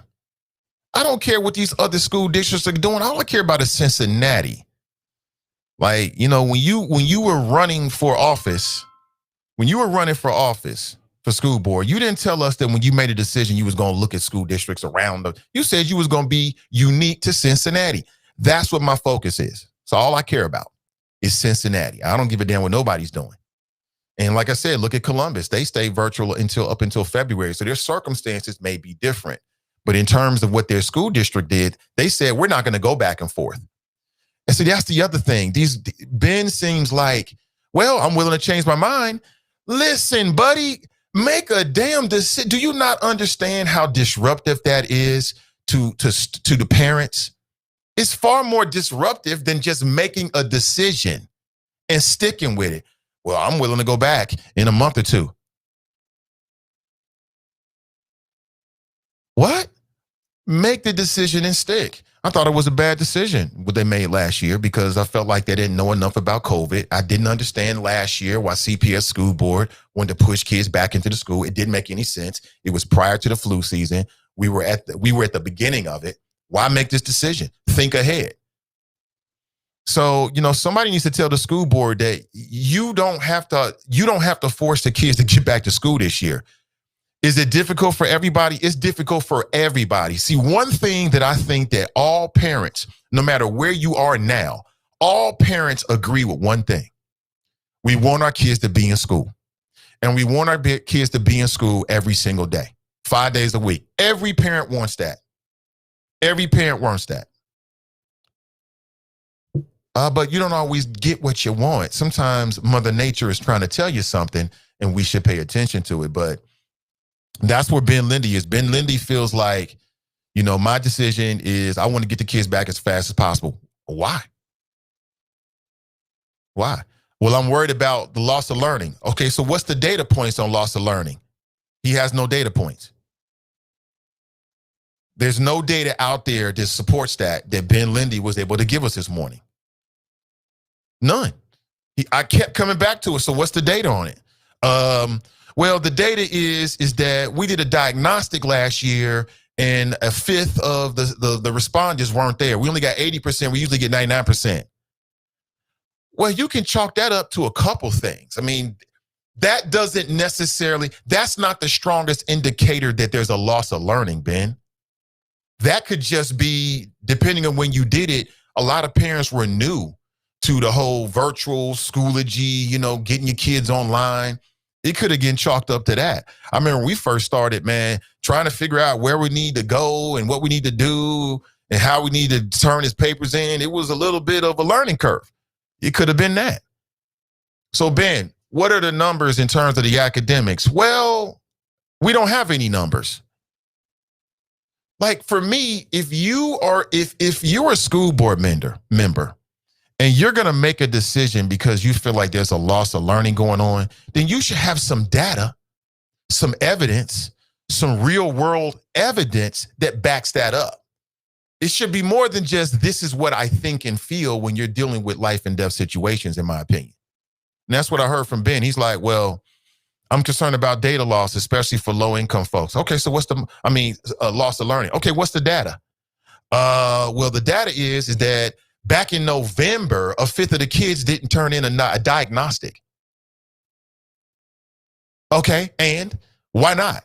Well, we don't know why not, but I think it's because, what? So, I mean, let's get to the data. If we're going to be science and logical and all that kind of stuff, like Ben said, then let's get to the data. The scientific theory is, what's the evidence? So I'm concerned that there weren't plans put in place. You know, why not? What do you need to help make sure that CDA is a more equitable option for parents? I don't get it. But let's go back to the phones here. We got Black Russia on the line. What's up, Black Russia? Hey, what's up, comrade? I'm doing great, brother. Welcome. Thank you. Happy Friday. Same to you. And I caught the tail end of Ben. I didn't catch all of what Ben had to say. I caught the tail end of it. I think you probably gave a good synopsis of just now what he said from the beginning. So I'll just take it from there because I was one of these folks, just being a citizen looking, and I was like, yeah, kids don't need. This was last year. I'm like, nah, the kids don't need to go back right now. Even this fall, nah, the kids don't need to go back this fall. Now we're in the second semester. It's about time for them to start easing back in there. I ain't saying 5 days, but 2 days. It's time to start easing them back in there, Nathan Ivy. We got some information on how these kids need to operate. They need to operate like the adults. 6 feet apart. Now, as far as the 3 feet, I don't agree with that. So they're going to have to make special accommodations for folks who can't get 6 feet because you can't do everything just with a broad brush. But you got to start easing these kids back, I think, because you're saying that there's no data points on whether they're losing learning. I hear that, but I think that parents with younger kids at elementary school can attest that these kids ain't learning at the same rate that they would if they were in school. This is common sense. You think we all know that 5 or 6 year olds. Yeah, I mean that's what I'm saying. Like, so you're talking about asking for data points. That's true. I appreciate that, but number one, this is a pandemic we ain't seen in 100 years, so there really ain't a whole lot of data out there on that. So people got to use their best judgment. Ben's highly educated. I trust his judgment. So if we're going to sit here and say you trust his judgment with no facts, what you mean with no facts? You said you trust Ben Lindy's judgment. Yeah. Okay, great. You trust his judgment, Absolutely. but you trust his judgment even though he has no facts to support his judgment. No facts on what? Let's be specific about what he has no facts on. Well, no facts on anything really. I mean, I asked him about what was the numbers on the loss of learning that he was so concerned about, and he started talking about a diagnostic that they took last year. I don't think that's the best indicator. He talked about, he seemed to, hold on, you asked me, he seemed to imply that he was concerned that there was a loss of connection.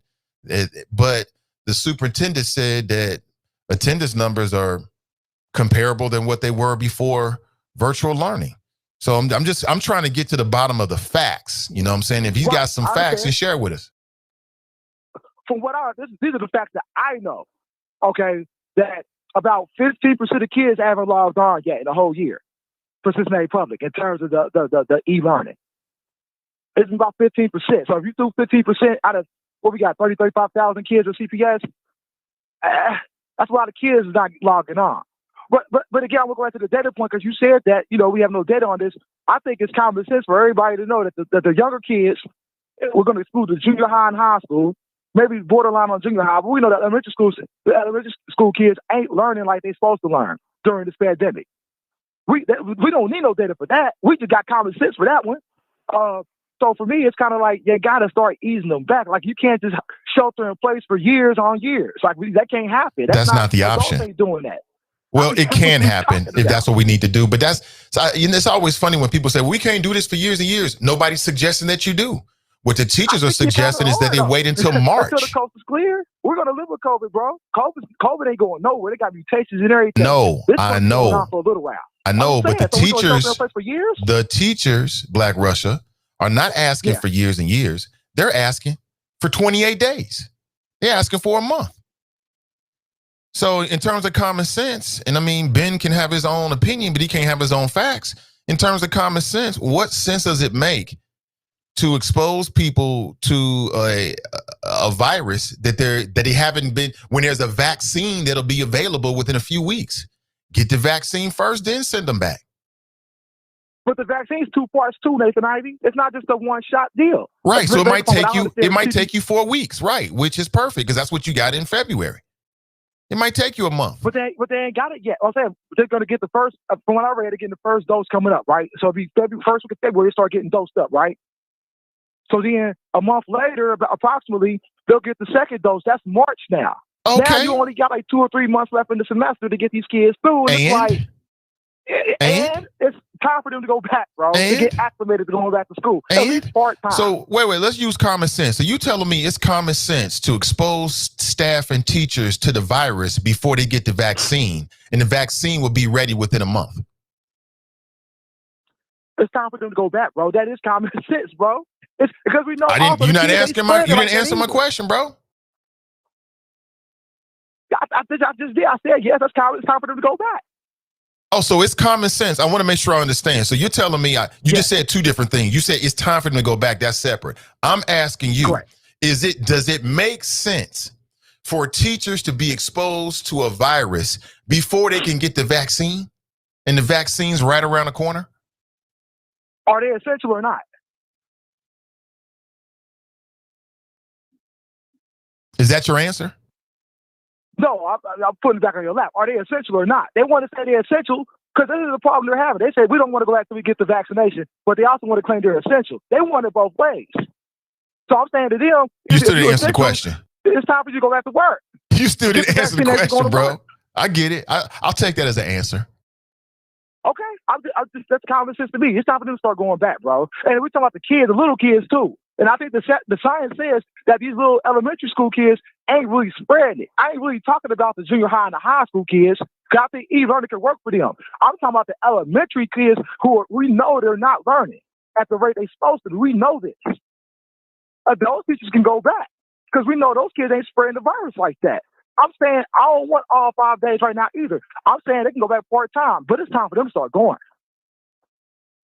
It's time. I mean, we're going to keep on now. We look at the area. Can adults? Here, all these kids around here are learning, bro. To your knowledge and what you've read and seen, can adults transfer and spread the disease to kids?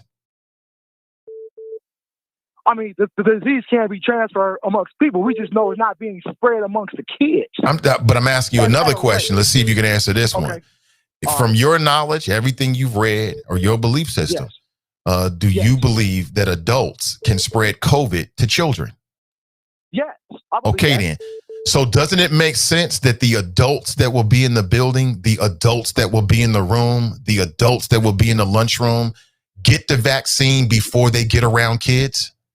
No, they can. If they're sick, they can stay home, bro. If they're sick, they can stay home. They know they can self-monitor. The adults can. Do you that. know what asymptomatic means? That means you don't know if you got it or not. Exactly. Right, but mask up, stay socially distant. That don't mean that they can't do the things that prevent the spread of. You see what I'm saying? Even if they're asymptomatic, mask up, socially distant. I hear you, bro. The vaccine don't solve the socially distance and the mask situation. It don't solve all that. You're right. You're right about that. So I'm saying, so you talk about the vaccine. Let's wait for the vaccine. That don't matter anyway. It don't matter to you, Black Russia, because you won't be in the schoolroom. You won't be there. But to the people, hold on. But to the men and women, who we're asking to educate and lead these rooms, from what I'm getting, the vast majority of them, it would be another level of protection for them. I won't be there. You won't be there. You don't think it matters because it don't impact you. I think it matters because it impacts them. You put words in my mouth. That's because it don't impact me. That's not what I said, bro. But that's the truth. What I'm saying is that we got to be common sense. A vaccine is not going to eliminate the problem off top. It just ain't going to do that. We know this. Nobody suggested it will. But you saying they shouldn't go back until they get the vaccine. I'm saying they shouldn't go back until they get the vaccine because that's what they're saying. And logically and scientifically, it would add another level of protection for these men and women who are going to be on the front line. I'm not saying they even shouldn't get it, Nathan. You can have another layer of protection. I'm cool with that. The biggest protection we've heard from the governor, from the scientists, is a mask up and socially distance. That's how you prevent the spread of it. The vaccine is going to have a little protection, but it's still not going to be 100%. So we out here waiting for it to be 100% before we function again? I'm not with that either. Yeah, sometimes you got to be 100% before you function again. And that's the whole reason why they're virtual, is because of socially distancing. That's the whole reason why they're virtual right now, Black Russia, is because of social distancing. That's the whole point of it. I'm with you. I understand that. I'm saying that doesn't change the fact of going back to school like 6 feet apart in school. You can still. Well, at Walnut Hills, they're going to be asked to be 3 feet apart. Well, I just said off top of the conversation that there may need to be special accommodations made for certain schools. If they can't socially distance and mask up, then you got to accommodate that while this is still out here. Because even if you give them the vaccine, if they still ain't 6 feet apart, it don't matter. The vaccine ain't going to solve everything, is my point. And I'm saying, it's time for to start easing them back into school. Ain't nothing 100% in life. People go out here and die, car crashes, all type of stuff every day.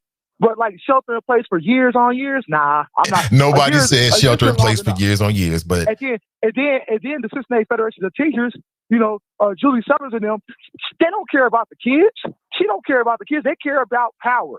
They care about these school board members being under their thumb. And if they don't do what they want them to do, the CFT, they have enough power to get those people up out of there. So this is about them being pawns for the CFT and not giving a damn about these kids. That's your personal opinion about the CFT. Here's what I know. Singers want to sing, dancers want to dance, and teachers want to teach. These teachers want to do what they were trained to do. They want to teach face to face. That's why they became teachers. They don't want to be virtual. The only reason why they're virtual now is because of COVID. People keep forgetting this. People act like the teachers don't want to do their job. They want to teach. That's why they're teachers. The reason why they're not face to face is because of COVID. People keep forgetting that. It ain't about power. It's about safety. It's about health. It's about not dying prematurely because some school board member citing some ultimately, inconsequential with impactful study from Denver has made a decision to send them back into the fire. And they're pissed about it because they're like, hey, just give me a month so I can get some level of protection. And they want to get back in doing their job. All these teachers want to do what they do, teach face to face. They have protection. They have protection. Socially distance and mask up. Well, they have protection now because they're virtual. They got the ultimate protection. See, the ultimate protection from COVID is don't go around other people. That's why we're virtual. But the kids are getting the worst product in exchange for that. So we have to kind of meet this in the middle at some point. They've gotten a bad product for a year. So now, what's more important? COVID? Okay, fine. Go ahead. We got to make a decision about what's more important. To me, health is more important. So I'm a parent, right? And I can see that what people are saying about the younger kids not being fully engaged, you hella right. We've talked to my son's teacher and she's telling us like, look, I need to get in front of the kids because that's when I can really do what I do. What does that mean for a parent? That means that as a parent, I got to at home do what I can to lift up more than what I normally would academically. Because right now it's not the best situation. And then secondly, I have to worry about the long term of health. So at the end of the day, it's all about what's important to you. Is it health or test scores? Is it health or test scores? To me, I think health outweighs test scores. Because you're not taking a test if you're in the hospital or you're dead. Simple as that. But that's extreme, Nathan Ivey. We know these kids ain't walking around here like that. Look at the numbers. What's we don't extreme? See a lot of kids out here dying like that in Ohio. Yeah. But what about the parents? What about the kids go to the school building? They're around these teachers who haven't been vaccinated fully. Let's say a teacher passes it to a student. A student comes home and gives it back to mom and dad that may have pre-existing conditions. That's going to be bad for the home life. So we're in the middle of a pandemic. So sometimes you got to be flexible and your decisions should be informed by your environment. Right now, our environment is purple. So we have to be agile and respond to our environment. He didn't change back to red yesterday? Did it? No, man, because I was hearing reports that he was going to. I didn't watch. I heard those reports as well. Let me look it up. All right, I just don't know. To my knowledge, let me double check. Okay. I guess my thing is just public health and education. You got to try to find the right balance. Okay. You can't just health outweighs education, so the kids' education has to take a hit. Like, you got to try to do both at the same time in this society. From my perspective. Right. And I agree with you. And again, that's what you don't understand. See, the extreme that you keep trying to argue to, and Ben Lindy made this point as well, and I had to rein it back in. Oh, man, it'll be years and years and years. It'll be 2022. Nobody's saying that. The teachers and the parents understand that we might have to deal with COVID and at the same time go to school. Everybody accepts that. The point is that a lot of people feel as if the board and the school system haven't put the plans in place to accommodate that. And part of that is allowing teachers to be vaccinated, right? It's making sure that the CDA is an equitable option. It's working out some of these internal things in these school buildings where they may have some specific circumstances. Nobody's saying that we shouldn't go back until we at patient zero status and the COVID is completely extinguished. That's not what I hear. What I hear from parents and teachers is let's put a few more things in place before we make that decision. I hear that perspective, but I think it's about time. I think it's time to ease, especially the young. Well, kids you don't too. have to They go to gotta school. back. You don't have to go to school. So of course you do. You're not a teacher. Now, If you were a teacher, you want to get vaccinated first. He's been going 5 days a week. Just saying, So, if you had to go to the school building, Black Russia, I'm sure that you would want to get vaccinated before you went into the school building. No, not necessarily. I ain't look. God got my life. I ain't scared of dying. All right, of COVID. I've been tested before. Things happen in life. You get sick. You kind of bounce back. But I'm not like definitely afraid. If I walk up in the Walnut Hills right now, I need to have a vaccine before I walk up in this mud. I'm not like that. But that's me. I'm not. Everybody ain't like me. I'm not walk around scared for my life. I hear you, brother. I hear you. So I'm just like, hey, the bottom line, my whole conversation is that it's time to start easing, especially these young kids back up into school. It's time. And so, like, if teachers still want to complain about we need this vaccine, we need extra air protection, all that. Okay, you'll get it eventually, but it's time for these kids to go back. Now, do you care about these kids or not? Do you care about these kids learning or not? That's what the bottom line is now. These kids are falling behind, especially in Cincinnati public. To Fairfield, Madeira, Blue, Sycamore, all these kids are in school learning. It's on some level. And even in Milford, people want to say, well, Milford shut down. Well, that was just the high school. The elementary school kept rolling. I'm not really concerned about these high school and junior high kids. They're kind of baked in already. But these elementary kids, these young kids, man, they're going to be done with a box of rocks. Because parents want to hide them out till 2022. I'm out. Holla at you. Appreciate the call. Leslie Mooney writes, Ben, Lindy, thank you for your science-based approach to this very difficult decision. Leslie, Ben might be your dude. I'm glad that Ben spent some time for us. But other than him saying that he has a science-based approach, I didn't hear a science-based approach. So let's raise the bar a little bit. A science-based approach is not that you read a study from Denver. That's not a science-based approach, Leslie. Let's be real here.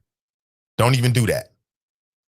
A science-based approach is not saying, well, I'm fearful about the quality of learning. So what's the data? Well, we don't have any data. That's not a science-based approach. A science-based approach is not talking about what other school districts are doing. That's not a science-based approach. Because a science-based approach is acknowledging that when people get a vaccine, that will give them a higher level of protection from getting severely sick from COVID, which is the issue. So let's be real here. I know Ben might be your boy. I'm grateful he came on. We get a chance to hear from all the board members. It's very, very important. But that wasn't a science-based approach. Don't get bedazzled by that. Don't get glammed. Okay? I didn't hear a science-based approach. A science-based approach is more than just reciting to me a study from Las Vegas, and we don't even know, because a science-based approach is, okay, giving us the methodology, telling us how it compares to the context that we're dealing with here in Cincinnati. Come on now. All right, Ben is not the only person with degrees. Stop it. All right. It takes more than you saying that it's a science-based approach for it to actually be a science-based approach. That's not what I heard. What I heard is that Ben Lindy started from the position of he wants the kids to go back 5 days, and he sees this 2-day approach as a path to that. That's what I heard. And then everything else just supports the conclusion that he arrived at early on. That's what I heard. That's what I heard. And Black Russia is right. Hamilton County is now in the red, no longer purple. Now, I remain a suspect because I think that we were in the purple for longer than what they really said. But by looking at all of the indicators that we've been using at this point, we're no longer in the purple. But that doesn't even matter to CPS because we were in the purple when they made this decision to go back. back on the 20th. So, I mean, we're going to talk about scientific, theory and the scientific process. I didn't hear that. What I did hear is that Ben feels as if it's safe. That's his words, not my words. He feels it's safe for the teachers. He feels like it's safe. 3 feet, that's safe. And now, okay. I appreciate the straight up honesty. Let's go back to the phones. Good morning. Welcome to the show. Hey, what's going on, Nathan? This is Brian. Can you hear me? Yeah. Hey, what's up, Brian? Good morning. I can hear you. Okay.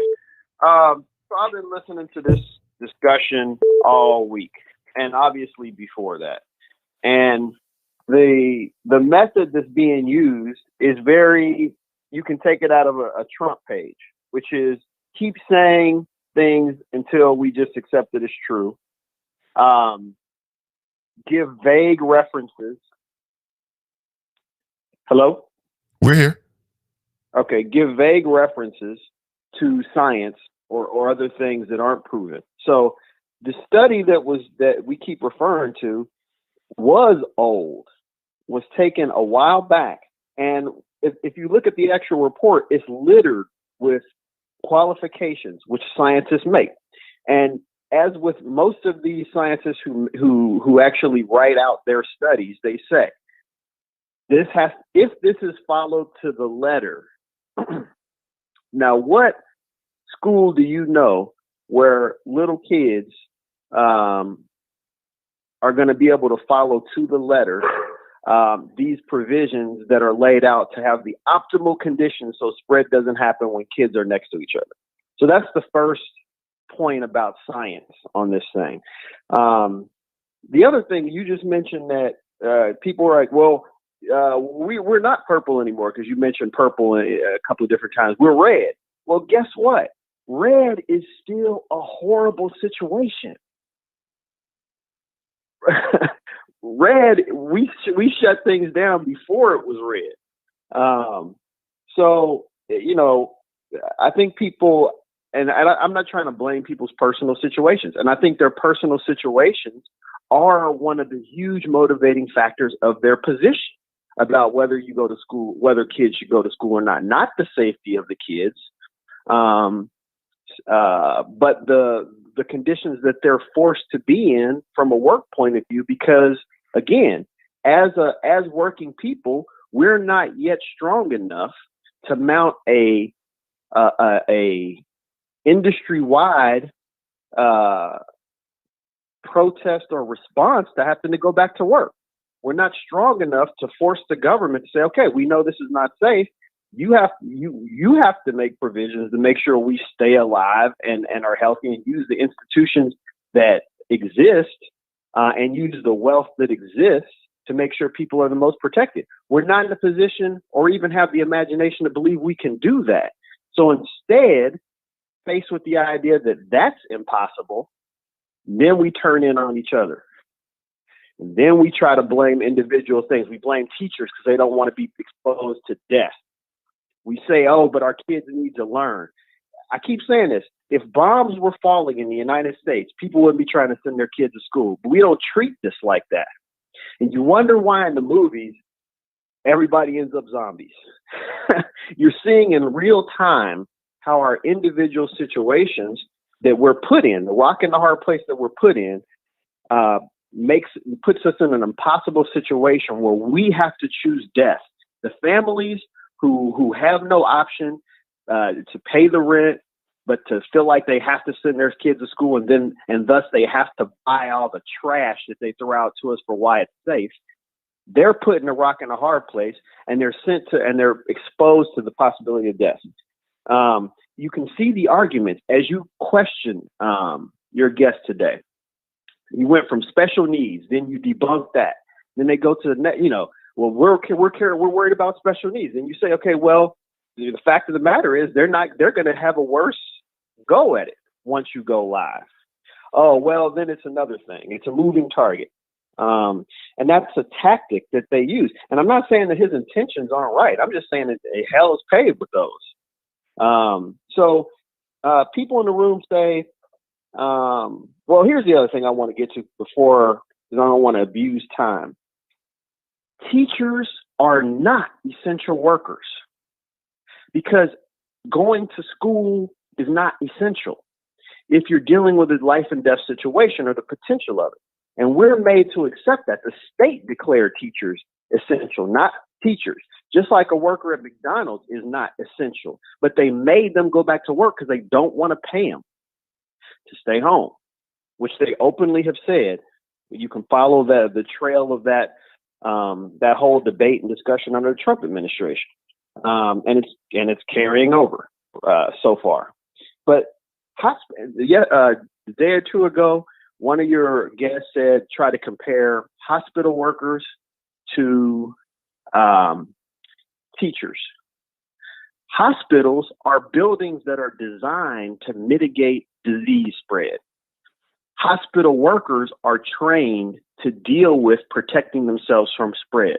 And many, many precautions are made for those who go into hospitals who are sick to make sure that based on what their illness is, they're placed in situations where the possibility of them spreading things is minimal. And we know that even under those conditions, how many hospital workers contracted COVID.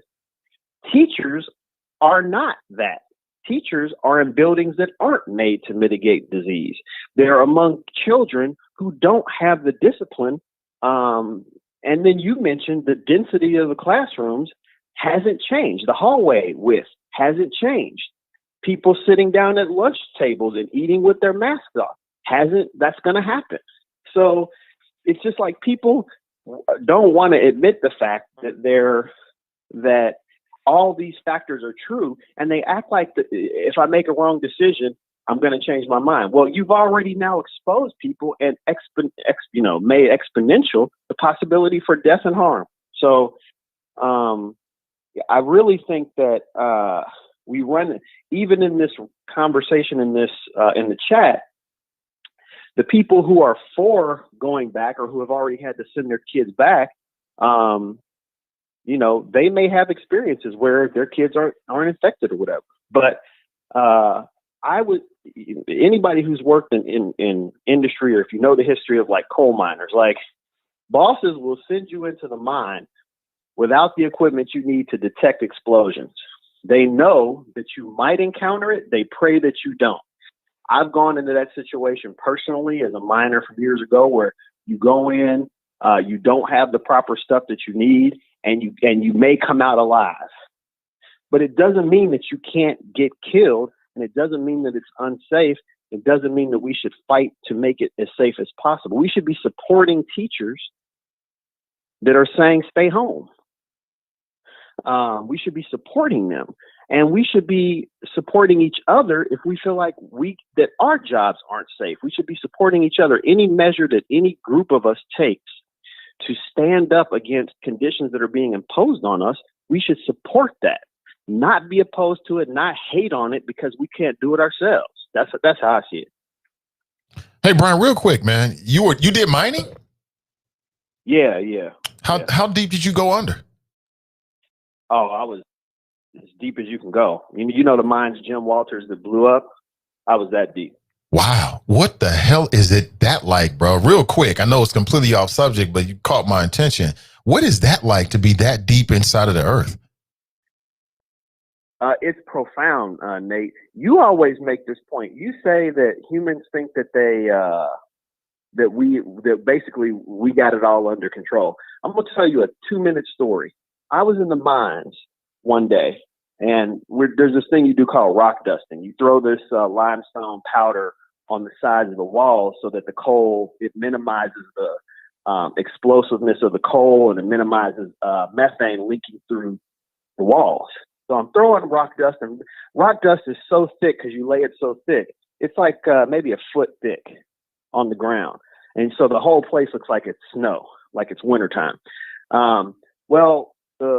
The every once in a while there's a rock fall where the mine just, whole area just collapses, and you organize for it to happen so that for a whole bunch of reasons I don't have to go into, but a football field's length of mine, we just collapse. And it protects everybody at the end of the day. But sometimes you don't know when it's going to happen. You can't make it happen. It happens on its own. You set up the conditions for it to happen. Well, one day after it going 3 times longer than it was supposed to, it fell. And I was there at the time. It blew me. Like it, all of a sudden you just feel this vacuum of air. Next thing I know, I'm flying in the air, probably for about 10 feet. And then I hit the ground, and my buddy who was with me, we were all covered with rock dust. We're all just like covered in, like, we just dove in powder. And we look at each other, and we both had the same thing, like exactly what you said. You think that you're this and that, and then nature shows you that you ain't ish.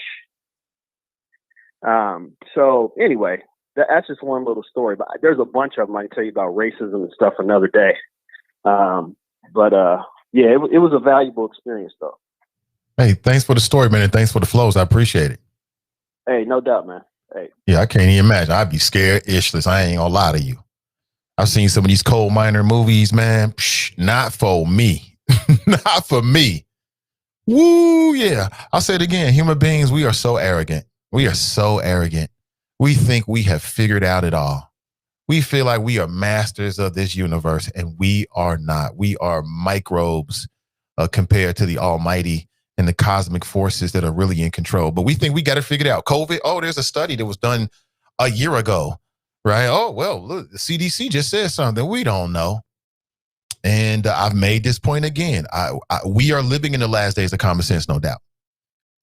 I don't know if these are the last biblical days, but I do know what I've learned from COVID is that when we get to those last days, it's going to be a man-made apocalypse. It's going to be human beings that look just like you and me that make these decisions in our arrogance that mess up this oasis, this paradise, this Garden of Eden called Earth that God created for us. It's going to be us that blow it up or do something stupid or create some killer robots, or we're going to create some kind of disease thinking it's a weapon. It's going to turn on us. He's right. That's the reason why in a lot of these zombie movies, the zombies win. It's because of the humans. It's because The Walking Dead. If you watch The Walking Dead, if you watch Game of Thrones, there's a parallel between the two. They both had these characters that were sort of undead, right? They're put out to be the monsters. But in both of those series, the real monsters were the humans.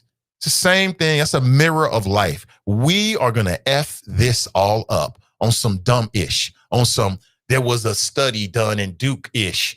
That's what's going to happen. And we're going to have nobody but ourselves to blame for effing up this oasis called Earth.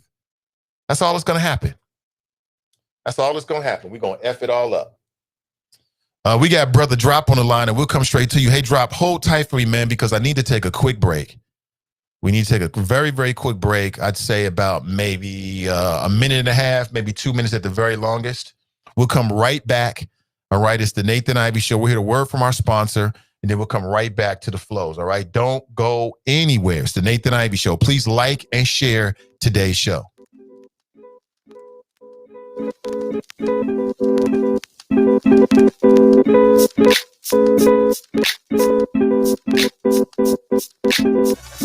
It's that well-born experience. It's that well-born experience. That well-born experience. Experience. Experience. It's that well-born experience. That well-born experience. That well-born experience.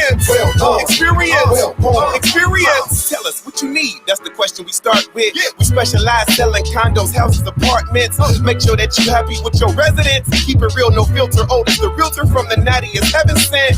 It's the well-born experience. Ain't nothing like it. Every time he talk to his client, he's so excited just knowing he able to put them in a place to lay their head. Not focusing on his profits, but on the client instead. Right. He keeps it so professional and from his conversation. You can tell he studies before sharing information. Educated, motivated, ain't nobody better. Who's willing to walk you through every step to relieve the pressure.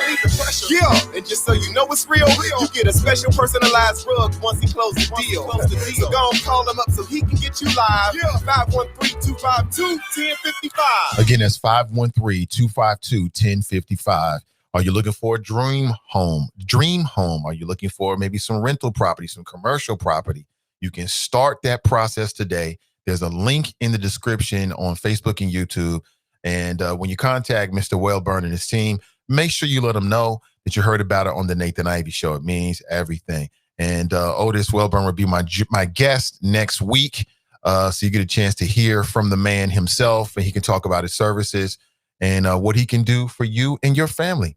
This is the Nathan Ivey Show. We just finished our conversation with Ben Lindy. I appreciate it. You know, I'm thinking I may do like a mashup.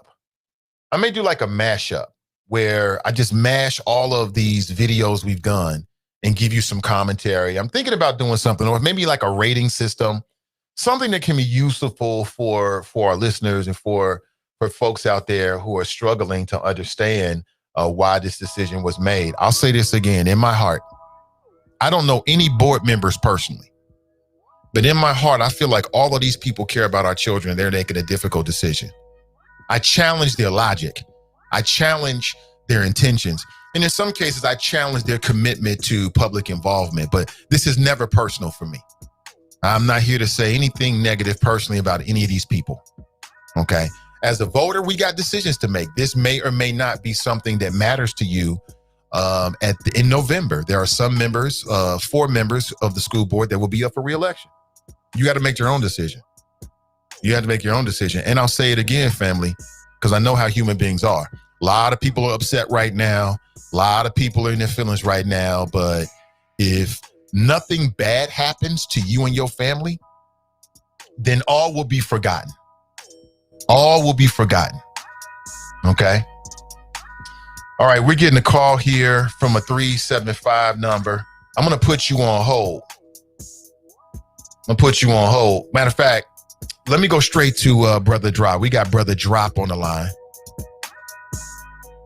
Let me go straight to Brother Drop. Good morning to you. Yeah, appreciate your calls. You make the time to make a call. I want to bring you on. We don't need that right now. Also next week, we're going to catch up with Rob Richardson Jr. He ran for mayor in Cincinnati. Got a chance to be on his show. He does a podcast called Disruption Now. I think some of you might have seen his podcast. At the very least, maybe you saw him as one of the contributors with Roland Martin. He's doing very big things in building media as well. So I was a guest on his show a few weeks back. He'll be a guest here with us next week. And he's got some bombshells he wants to talk about. You know, he's got some details about, everybody's talking about the corruption. And primarily, we've been talking about the corruption as it relates to city council members and some of their relationship with developers. Well, he's got an interesting story as it relates to some of those developers. Some of the same people you see in the headlines, he's got the inside track. He's going to share with us next week. All right. I'll tell you exactly when and where you can hear that interview. But for now, let's go to the phones. Good morning. Welcome to the show. Good morning, Mr. Ivey. This is your West Side Connection out here on the rainy and cold left coast, California. The black, not Democrat, South Squad 52. How you doing, sir? I'm doing well, man. Do you want me to add black, not Democrat, to your lower third when you call into the show? I could put Drop Squad, black, not Democrat, or hashtag BNB or BND. Mr. Ivey. Woo, yes, sir. Do it. However you want to do it. You can add BND or black, not Democrat anywhere. It's all good. And speaking of that, now, Mr. Ivey, I've learned a lot from you, listening to you, and a couple times we talked off the air. And all these videos that I've watched, all of them said that the one thing that a lot of people have who want to start a podcast and aren't professional like yourself, is that it's a thing called where you let perfection be the enemy of good, where you keep like trying to get everything perfect before you finally drop anything. So what I did yesterday, Mr. Ivey, I went through the whole process and I had some practice clips and I finally put them out there. So it's on Spreaker right now. It's on Anchor and wherever else they put your little podcast. So they're just 2 little practice or trailer demos of the type of podcast that I want to, get going. So I learned a lot from you, and I've been looking for Glenn from Mason. He's got a nice politically petty show website. It looks very good. But when I click on it, Mr. Ivy, I can't find any of the content. So I don't know if it's some kind of thing I'm not doing right, but I'm looking forward to finding the politically petty show hosted by Glenn from Mason, a.k.a. Lindy, a.k.a. Mr. Cleophas, a.k.a. the Chop Shop Overseer. I want to see what kind of show he's going to come out with, or is he just going to be a copycat of the Nathan Ivy show? So I'm looking forward to that. But it's going to be dope. One last thing, Mr. Ivy. Huh? I'm sure it's going to be dope. I'm going to work with Glenn to make sure it's dope. It's going to be super dope. That's what I was just getting ready to say. Your name is on it. I know it's going to be dope. That's why I'm anxious to look for it, because when he dropped the website, I was excited, Nate. I was like, man, now I can kind of compare to kind of see, because we kind of started at the same time with buying our equipment and stuff. And I was excited to see what Glenn has finally put out there. So I hope Glenn is not suffering from letting perfect be the enemy of the good. Just put it out there, Glenn, because I looked everywhere for the politically petty show and I couldn't find it anywhere. Oh, he'll be out soon. He'll be out real soon. Okay, I'm looking forward to it. But before I go, Mr. Ivy, this whole school thing, how much power do you think Joe Biden, and if he can get this legislation passed to, I think it's 1.9 trillion in the COVID package, and he says within the 100 days, which is right on your timeline, right around April, I think April, March is 100 days, that he'll have the funding to give to schools to allow them to open up. Now, do you think that's playing a part in your local issue? And I just wanted to hear what you had to say about the link between Washington, D.C. and the decisions that are going on in Cincinnati. And on that, I'll listen off the line.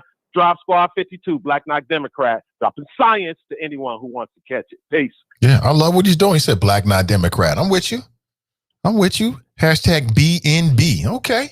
BND. Let me make sure I say that right. BND. Okay, do your thing, man. Do your thing. I love it, man. I hope it blows up. Hope it's super big. That'll be dope. And then when you get all big, you can support me. Cool. We can support each other through the whole process. I'm down with it. So to answer his question, I don't know. I asked Ryan Messer, and he said that basically the issue was no. The answer was no. Especially with the new administration coming in. He doesn't feel like that's any pressure coming from the federal level. So it is what it is. You tell me, 513-873-7134 if you like to share your thoughts this morning. Listen, I want to give you a heads up. Starting on Monday, Tiffany Daniels, Community Connector, 12 p.m., CDM. She talks about Black wealth building. She don't just talk about it. She is about it. That's what I love, the authenticity of it. The sincerity of it. She's expanding to the audience what she's doing in her own home with her family. I love it. For folks who was looking for a wealth building podcast, something was in that vein. Tiffany Daniels, you can find her on Facebook right now. You can follow her. You should follow and support her. And also you can find her on YouTube. So that'll be Monday at 12 p.m. Looking forward to that. It's going to be dope. Looking forward to it. But what do you think? Let's get back to, are we talking about Ben Lindy? Is that the conversation piece right now? I'm here for it. I'm here for it. Black Russia called in. And he said he said that it's time for the kids to go back. Okay. Is that based upon science or is it just your personal feeling? And I disagree. I disagree with Ben when he says like, well, hey, if things go bad, then I'm willing to change my decision. And again, that breaks up the continuity, in my opinion. I think the continuity piece is being underplayed.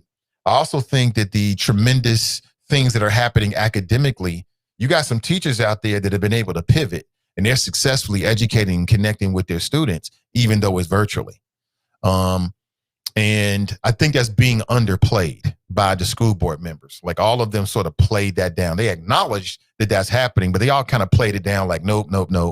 And again, with Ben, my approach was slightly different. I take my cues from them.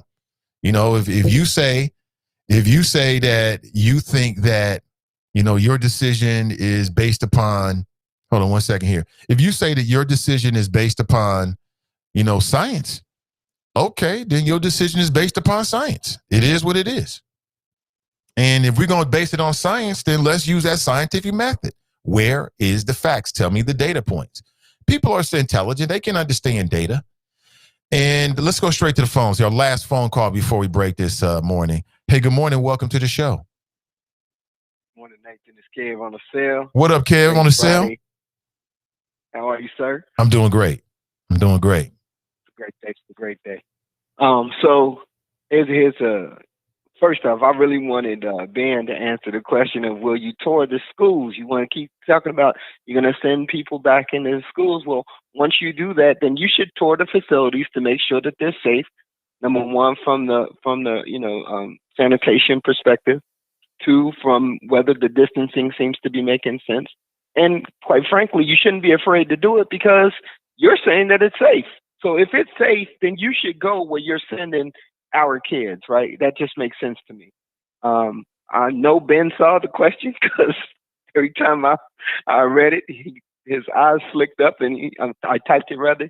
His eyes flicked up, and he never answered it. I know you didn't ask it, but I just want to know if the people that are saying that it's safe for the kids to go back into the schools are willing to actually go into the schools themselves.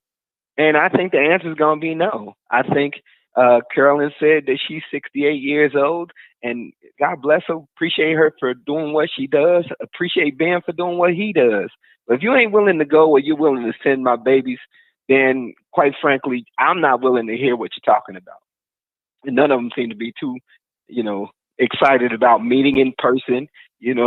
They're having virtual meetings themselves. I know everybody's written that 152,000 times, but you're saying that it's safe for you to put kids next to each other. Now, again, I said before that, I'm a data-driven person. One study is not data. One study is a study. To get data, you have to have multiple data points so that you can actually figure out statistically if there's a regression to the mean. All right. So if we have to get deep into it and do all of that, I could say that very easily. And they don't have that. You can't point out or cherry pick one position and say that is enough information for me to make my decision. That's just not fair. It's not fair to the public. It's not fair to the public. And the other thing, though, to be fair on the other end, there's also not enough data to say whether it is not safe to go back to school. And we got to keep remembering, we need to remember, or I believe we need to remember that, the red and purple, it's just based on the number of indicators.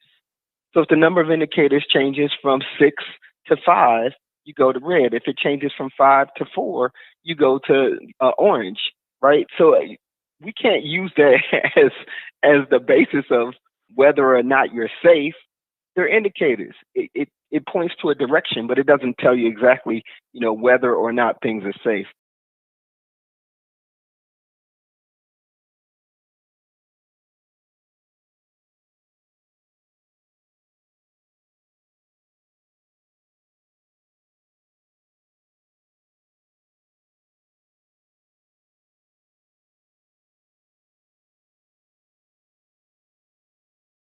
See if people are actually,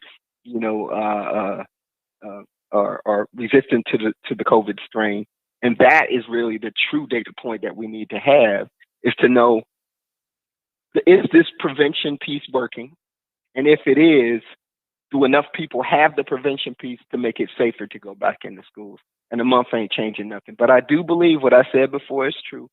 I think there is a timeline. I haven't found it yet. I haven't been able to find it, so I won't lie.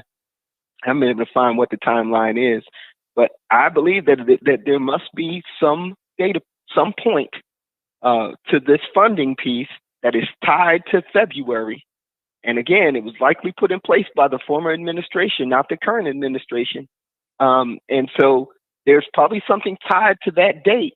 On January 31st, if you haven't gotten people in the classrooms, butts in the seats by then or I'm sorry, February the 1st, then, you may be losing funding, or possibly unfunded liabilities may become actual debts to the school system that they don't want to carry. That's my opinion. I don't know that it's fact, but I'm still looking to see if we can actually have some actual data to back up a lot of opinions. All right, brother. Well, thank you for the call, man. Have a great weekend, Kev, on the sale. And I appreciate you, bro. As always, to everybody out there listening, again, it's not really a euphemism. It is what it is. This is a dangerous time, for real. Like I've got 2 family members right now that are dealing with this. One is in the hospital, one peripherally is getting released today. This is a dangerous time, and they're not old. They're not old. They're not in their 70s. They're not in their 80s, right? So we can't take this lightly. And I understand for the folks that got to feed their families, but you also got to think about the people that are thinking about keeping their families intact and making sure everybody comes home safe. Be blessed. Stay safe, bro. Yeah, most def. And with that, family, I've got to make a move. Have an excellent rest of your day. As I told you, the Is It Just Me podcast will not broadcast live this Friday. Donnie's dealing with some family issues. Keep her in your prayers. And thank you to my guest, Ben Lindy. I may do a mashup. I may take all of the videos that we've done, mash them up together, put some transitions in it and put it out there so people can get a sense of it. I might condense it down to maybe 10 minutes or so people can get a sense of what these school board members have said. And we're not done yet. We still got 2 school board members. Still have not heard back from Melanie Bates. But Eve Bolton is scheduled to be with us next week. So I want to talk to each and every one of them. I think it's so important. And then we might circle back around. I know we only have 15 minutes with Pam Bowers. Maybe she's got more time for us next week. This issue is still going to be even more relevant next week as we get ready. If anyone is interested in doing an interview, I'd love to talk to you about doing an interview. I'd love to get the perspective from you and your family on both sides of it. I want to hear from parents who are against this plan that starts next week and parents who are for it, and get a sense of what your experiences are. Also, if you're a content creator or a creative person, perhaps we can work together. CDM has something in the kitchen we're working on that perhaps that you could be a part of. Also, if you are a videographer, a video editor, if you're an audio editor, if you're a graphic artist, if you're a creative in general, perhaps we can work together. If you are an entrepreneur and you're looking for something unique to be a part of your social media platform and your strategy to connect with customers, or perhaps CDM can work with you as well. I have a few ideas that you might be interested in. So have an excellent rest of your day, family. I really appreciate you. All right. Really appreciate you being here. It means everything. Mask up, stay warm, do all the things you need to do to make sure that you and your family have a good immune system just built up. And we'll talk real soon. All right. Until next time, I'm Nathan Ivy, and I'm out.